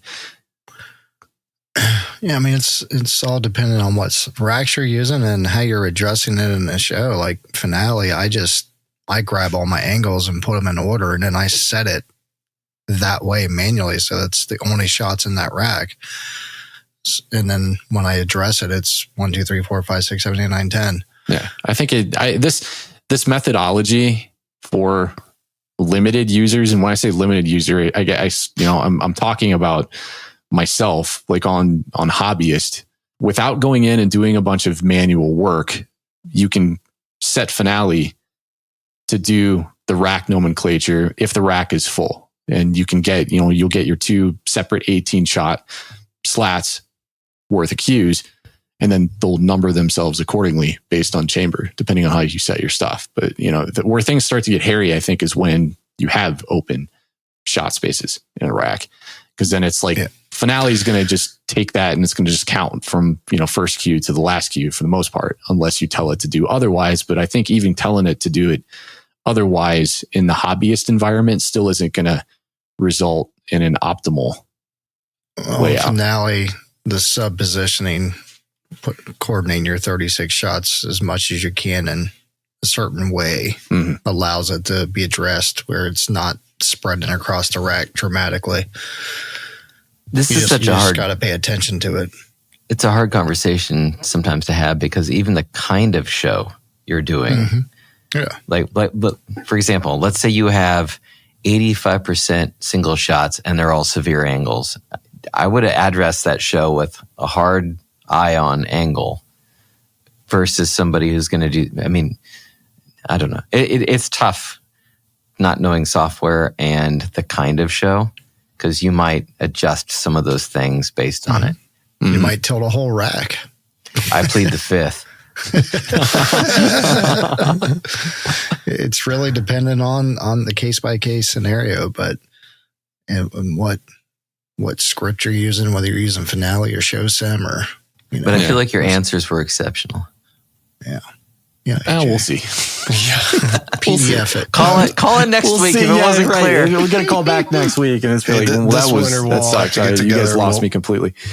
This winter, you will get together. Me and Jamie can do it on video, or it's just hard to show how to explain, do it. but That's fine. Oh, You it's too. so hard. Well, do it. Wow. That got violent fast. Didn't even let me get there. He's like, Jamie and I'll make a video. You're a Medusa, dude. I said when we all get together. You didn't even get to. Oh my god! What am I doing? Am I the camera guy? Somebody has abandonment issues, apparently. He's going to feel bad after I said it. So let me finish. I was going to say, we're going to be shooting this video and then it'll be funny. We'll make it a funny video where you come in, you're like, hey, you're not using my Ballz balls? And you like, it'll make it funny. And then we'll be like, let me show you the correct way of doing it. I'll come in and say, you mean these are 85 cents a piece? And Show doing me that the many money. 55 plus degree shots. And further complicating things is you don't have a module dedicated to just single shots, and we'll prefer not to skip cues where they're blank chambers, but maybe that is the answer. As I addressing groupings of single shots, then slices, then cakes, further broken down into 500, then 200 gram for each module, and don't want to skip around when wiring on site between single shots to slices, back to single shots, back to slices where there are blanks. 3. we'll pause it. Well, I mean, if you want to solve that, do position, then type, then angle. If you don't want to go back and forth, like he just said, I don't want to go from this to that to this. Like that means, okay, well, if you're worried about that, make sure you prioritize your type, right? He's sharing a mod with like a cake position. It sounds like yeah. Okay, Got it. Okay, Yeah, like a 72, but still it breaks it down to 4 modules. No, you're saying about Travis sharing said, one lock it module to with 3 position. positions. That's what you're saying. Yeah. Right, but we don't know if he's talking about just a single module with 18 shots or say a 72M with 4 18 shots. It's technically 4 modules. Should we tell him that we don't do that here? We don't do that. Just kidding. I'm kidding. We just get more mods. Actually, I'm curious on that because I don't know. I've never done that before, and that's usually, or I've done it, I guess, but manually done it before I use software. So I don't know. Like what you just said, Travis, do you know, does that work? Have you tried that? What I just said, position, type, angle? Yeah. I actually did. We did that at the Versus shoot because of the amount of single shots and the to be amount dependent on you using or making sure that you had a correct. Like if you broke up a cake to a single shot, you'd have to make it a single shot kind of thing. Exactly. Yeah. And that's another thing too, is how tight a control do you have on your equipment? Like, again, like if you know you have a little bit of extra this, a little extra that rack wise, you can fudge some of those things because, I mean, we've all ran into it. I mean, I know we did when we were shooting Sky Wars, where once you scale to a certain place, you have so many severe angles in a way you would never have in an everyday shoot. You're like, oh, yep. You're either going to have to flip this whole row to make it go even more severe because you can't pound it down any farther, or you're going to have to build a platform to shove it at the angle you want. Like, there's definitely a place where the science ends and the art begins. Yeah. sharing positions, like it's almost always going to be a gear limitation thing. I think there's very few folks that once they get enough gear and they're essentially able to go out and take that gear and apply dedicated modules to, you know, 1 or 2 racks worth of single shots. And then, you know, another set of modules to cakes or slices, and yada, yada. Like that's the stuff that it's really nice. Get yourself a nice network and kind of try to work toward that, because that's really the best case scenario. And it's going to allow you to do all of these things, but it's also going to keep you out of violation in not overworking your gear.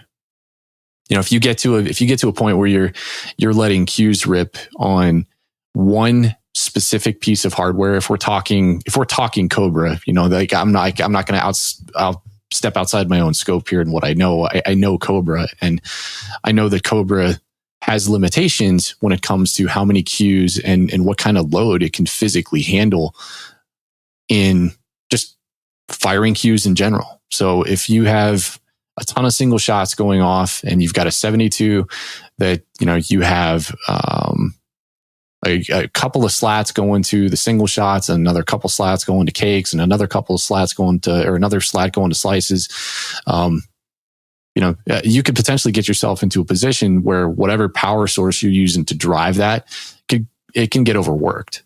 You know, all of those, all of your cues could be open and trying to fire cues at the same time. And that's the power source just can't handle it.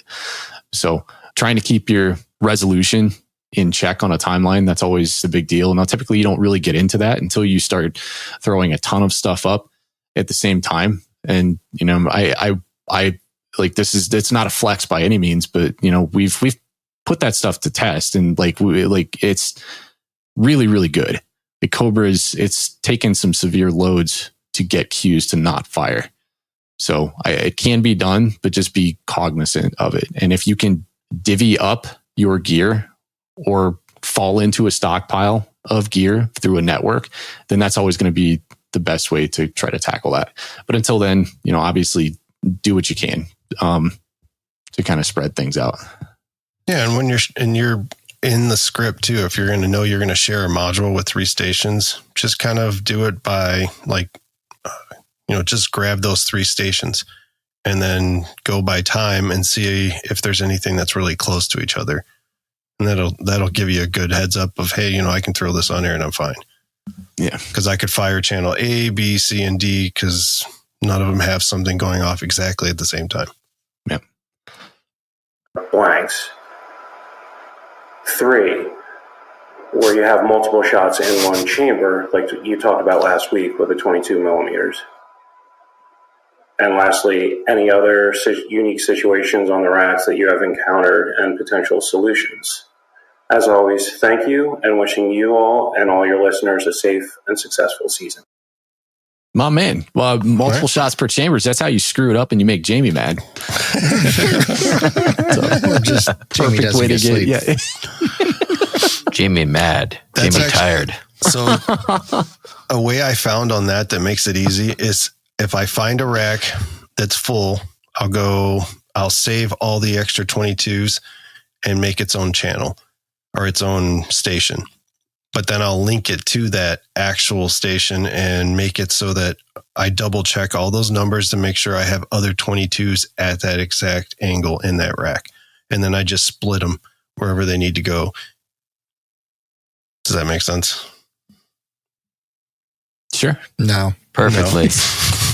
God, I know it's so hard to explain this. It is. Next one's from Anonymous Pirate Musical. Oh, no. Travis, I know who that is. I'm wondering if you would want to, you know, maybe team up and get on me old pirate ship and do a pirate musical.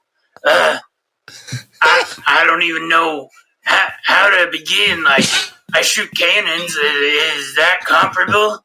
I like to raid for ye treasure. got any treasure I could have?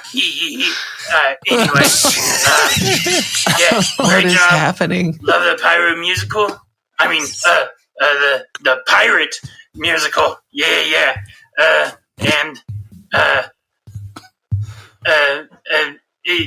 Yar. I think that pirate had a stroke at the end. I know, it's thinking the same thing. Oh, It sounds like this guy that I met lost at him. the gas station. He had a hefty case of emphysema. Yeah. You know what? I guess the short answer to that is I would be glad to team up so long as I get a penicillin shot first. Whoa, what? He's going to give you rabies. How many fingers do you think he has? I don't know. Does he have a steel hook or a brass hook? You get your tetanus shot before you guys start working on single shots man. together. Hey, you're not going to have to bring your poke. Hey, there we go. Oh. You betcha. Pirate person, pyro person. Anonymous. All right, next one's from J-Boz. Hey, it's your good friend Ballz here. I heard you were going to have Travis on, so I figured I'd give you guys a special message. My question is for Travis. How do you navigate all of the social media aspects? Most of us are on Facebook, and we've got different pyro groups that we're attached to. And to be honest, I've stopped following a lot of them because it's just a bunch of negativity. For example, I saw one the other day that had some racks and they were ratchet strapped together, and everybody just automatically starts dogging on this ratchet straps. And to be honest, we've used ratchet straps before. Everything worked out fine. So how do you navigate all of the social media things, comment on so many different people's posts, and still remain positive about life and society at the end of the day? Thanks. Have a great one. That's probably one too many clicks. Exactly. what they were I was going to talking. say Yeah, that's one the click, problem. not two. You don't want to break your sanity. I mean, I feel like that's actually a continuation of some of what we were talking about earlier around patience and realizing that, I think it's really important to put yourself in the individual shoes, because somebody who posts that picture or their stash picture in their living room, and maybe they shouldn't, or whatever it might be, they're probably excited. They think that you're going to applaud them for it. They're thinking, oh, they're going to be like, atta boy, atta girl for this thing you've done. Mm-hmm. And then everyone just like rains terror on you for it instead. And so I try to think of it from that space. It's like, most people who come onto the pages, especially if they're new, and it doesn't matter the social media space, it could be that, it could be Discord or anywhere else, they think they're doing something that they're going to get positive praise for, and then they get trashed for it. So I try to remember that. I try to be kind. I try to remind there is going to be a segment where you are going to have to just politely get them out, because some people won't take even kind advice, and some people don't. There is a segment, I'll say it, there's a segment who thinks it's cool no matter what to do it the wrong way. And that part I will never associate with, and I will never be okay with. But everyone else who's willing to learn, I've made a career and a life out of being positive. And it's even people like Mike Allen, for example, and the awful things he's been through and how positive and kind he continues to be. It's like, that is the way I want to live my life, and I will continue to live my life. So often I think we do approach things in a light or a negativity where it's like, we don't want to give people the benefit of the doubt. And you want to approach something like that, assuming that maybe they just aren't aware. And that's given the post is something egregiously bad. But you're right. There are people who post that kind of stuff. And, they, for the most part, I think the groups have broken themselves up. There's the groups that are pretty much only that. And then there's, the groups where we're pretty devout in the pursuit to try to give good advice, I guess. But I think we still got a lot of work to do on the the way that we hold ourselves, I guess, and present ourselves to these people. Because I think, if honestly, reading a lot of the comments that, when somebody new will come in and post something and it's not acceptable, there's industry veterans and people that take it upon themselves as like, this is a point where I'm going to just lay into somebody and then, just get someone else disinterested in the hobby. One of the biggest things AJ was talking to, and, I think this is a problem across the board, is a lot of these younger generations just aren't into fireworks. Think of how many young people we don't have in pyro. We're trying to do cool things to, hopefully that's going to change pyro and open the door to new people coming in. But if the community just seems so abrasive and so unwelcoming and just hard, then there's folks that are just like, they'll walk away from that rather than participate in it. And I think that could do more damage than good. Absolutely. If you ask for help, you truly don't know, and you get reprimanded for it. I find it ridiculous. I'm with Jessica, and it is hard to be in those forums when it's like, really, guys, why don't you answer his question and find the details out before you just destroy his hopes and dreams? and she's referencing, I'm one of the moderators. There's several on Fireworks Enthusiasts, and it's a big one like Pyro U. And you have to just, you have to stay positive with it. And sometimes I'll, even in a post, I'll give the benefit of a doubt of what someone is saying, and I'll go ahead and approve it. And then I'll put a note on it where someone will say, for example, someone will say, I would love to see a salute video. Or a couple like salute videos. And I'll think, okay, I'm going to approve it. And then as soon as I approve it, I'll say, anyone who posts on this, keep it legal. Or something like that, where it's like, hey, they've made a perfectly honest and technically perfectly legal request. So I'm not going to dump on them for that request, but I'm also going to try to guide that discussion as it goes. And even in the sub comments you get, sometimes you have to guide these little sub conversations that will start. And because that's social media, it can quickly go to someplace unkind if you're not careful. Yeah, social media is bad. And it's just a shame. A lot of times the heart of the question sometimes isn't even really. It's just breezed right by. You could get the wrong answers to completely legitimate questions, and I think the benefit of the doubt is not given enough from our side. I would like to think that we could look at posts and pictures and talk about them like educated pyros. And even if we're not educated, understand how to help those who aren't educated. But I think so many folks will just look at something that's posted at face value and immediately start looking for what's wrong with this so I can exert some kind of like bludgeon somebody with my knowledge. And I think it's the wrong way of doing things.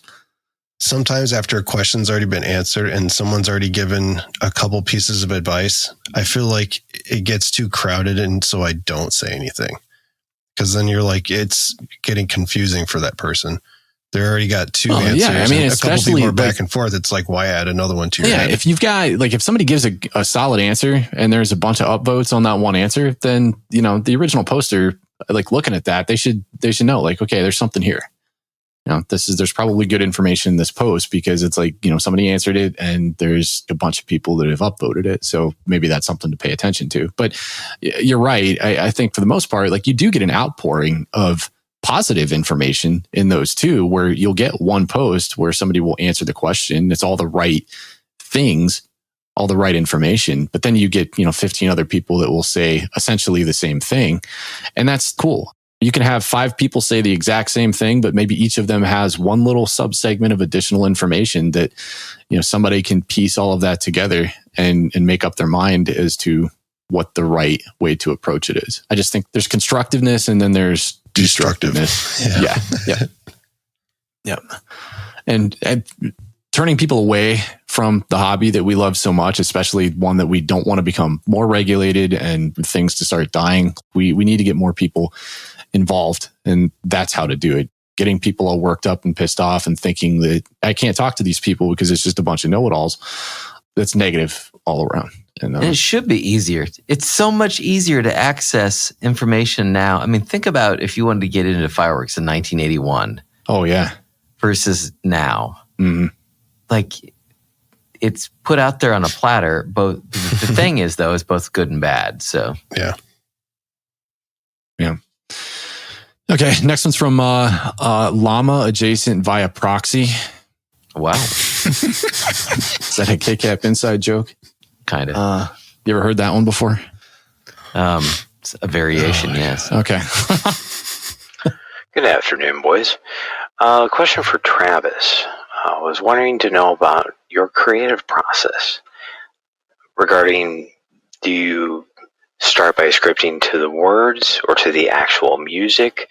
What emphasis do you place on that?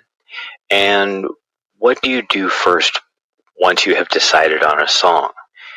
Do you work with just laying down just general hit points and then expand from there? Or do you already have product in mind as you go? And with the music itself, do you cut the music as you go? Say you've got a certain portion of it, and then you might be like, oh, I don't like this, so you chop it out and move on. So that's one question. Follow up, I wanted to ask you a question, something silly or whatnot as we do, but we've pretty much beat about the only subject into the ground and below the ground, below any of the animals that could be beaten into the ground. We should blame Curtis. But ultimately, I would have to say, have you dusted the chandelier in your foyer yet? Bye. Ooh, please explain that one first. I guess I need to go home and look up. Wait, so you enter my house and look, I mean, it's up there and it gets cobwebs pretty easily because it's like 26 feet up. Yeah, I'm gonna need to go look at it. I live in the country, though, guys. I thought this was metaphorical, but it sounds like this is very literal. It could be metaphorical. I'm also scratching my head. It may be literal too.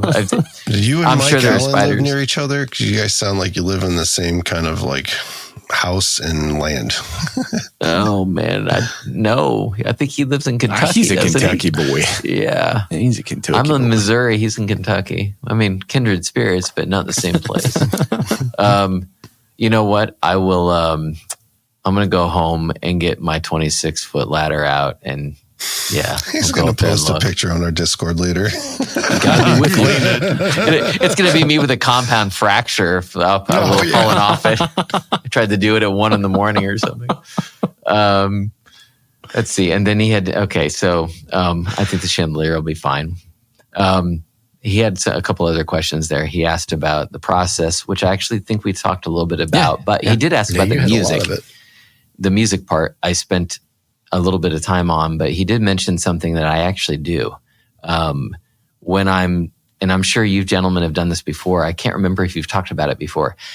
I will think I have my track like cut and finished, and I'll lay it into the timeline and I'll start the show and then realize I don't think this is going to work.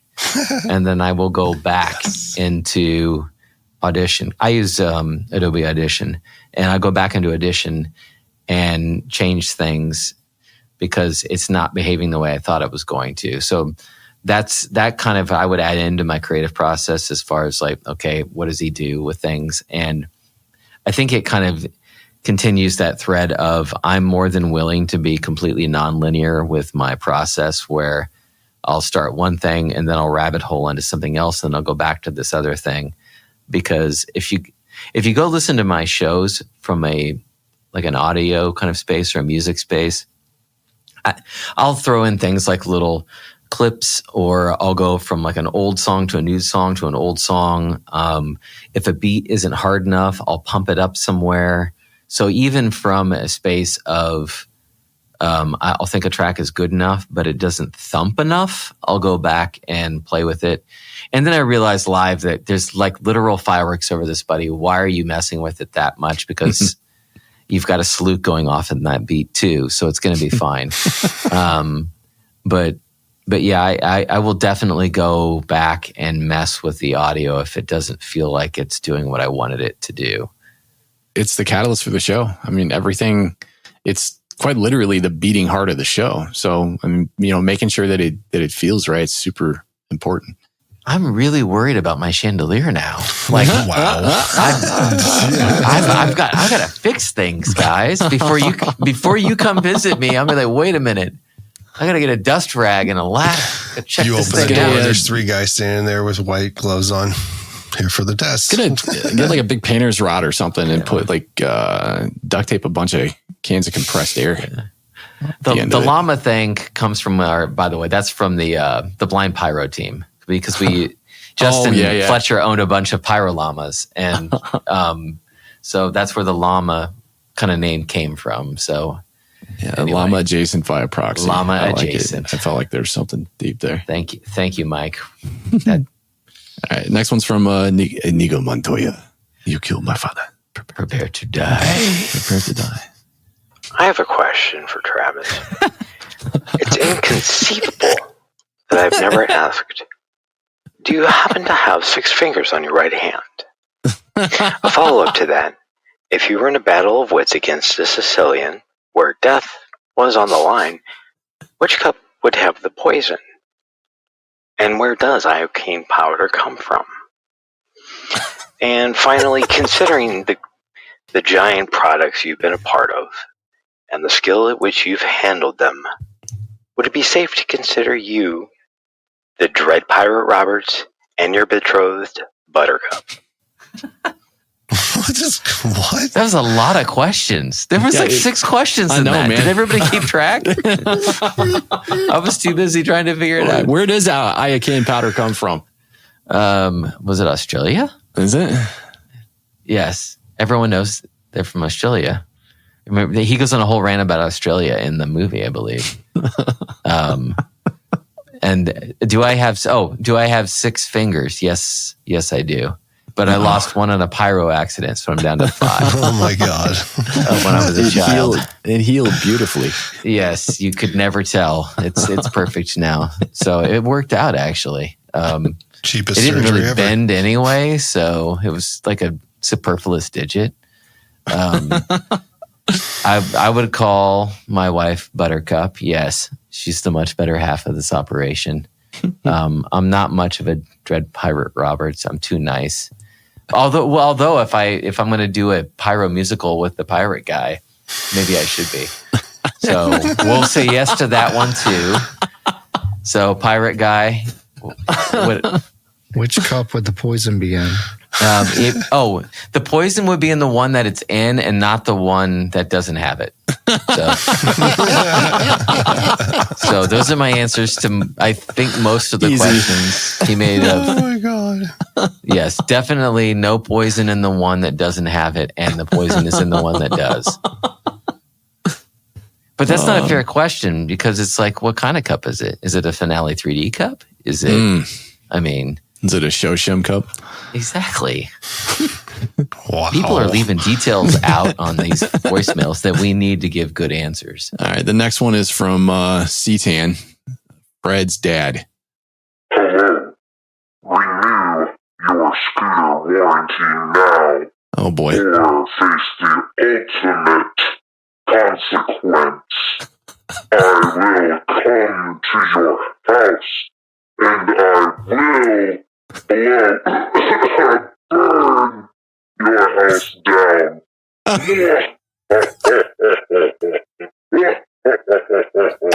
At first I thought he said something about a bird. Like, man, I gotta crank this up. I'm having a hard time.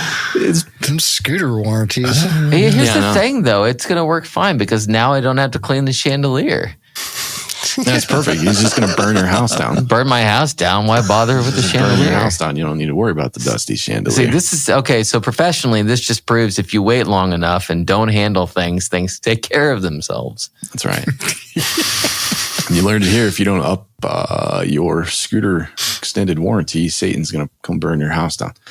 I live in a gravel driveway. I don't have a scooter. Satan's going to come burn your house. C-Tan. Excuse me. C-Tan. C''Tan. Fred's dad. All right. Thank you, Fred. Thank you, Fred. Last one's from Jason Merfeld. Whoa. Thank you for being humble and passionate. From your friends north of you on I-35. Oh, cool. So I guess he lives north of you on, what was it, I-35? I-35. So Jason Murfield, and I don't know if you know the Iowa Fireworks Farm. They're not quite to Des Moines. If you go south of Des Moines, that's where their original location is. And I met him, a couple of years ago already. They pack so much product into that space. It's insane. It's pretty wild, but he is a pyro through and through.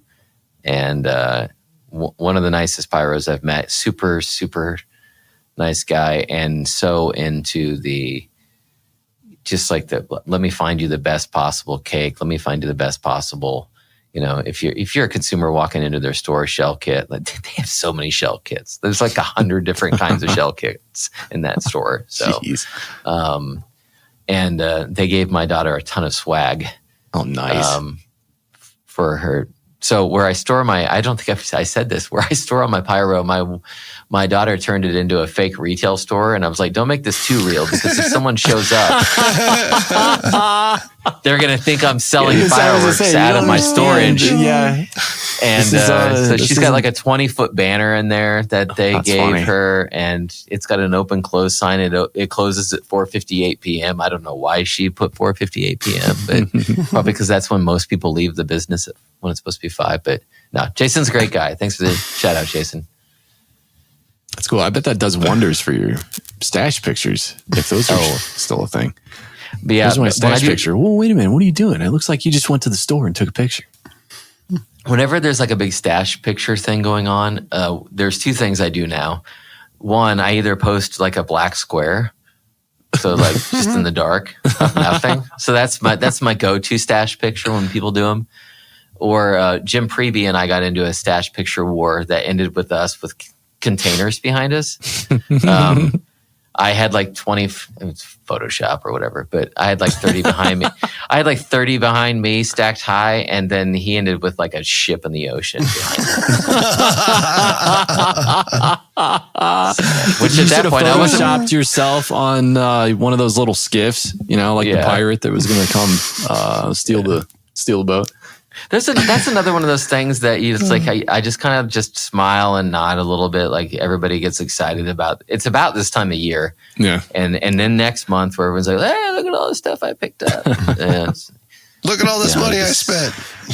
Yeah, it's like flex. There's Yeah. so much knowledge in here.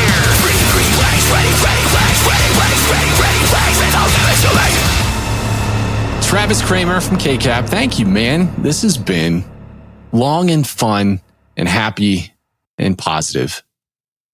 I mean, if I could do anything in the universe, that's what I want to end it with. Thank you. Thank you, gentlemen. Thank you, brother. And congratulations. 50 episodes. 50 episodes. That's Thank awesome. you for being here for episode 50. Well done. Did we manage to make it the longest episode? I think so. I don't think there ain't no way there's going to be 20 minutes cut out of this. So I think this is going to take a record. Oh, come on. You can do a little trim. Yeah. Trim. Trimmity, trim.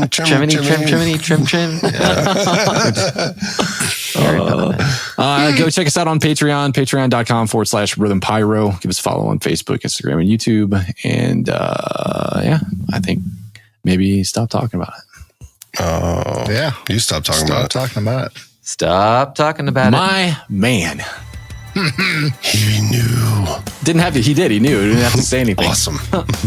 It only took 50 episodes.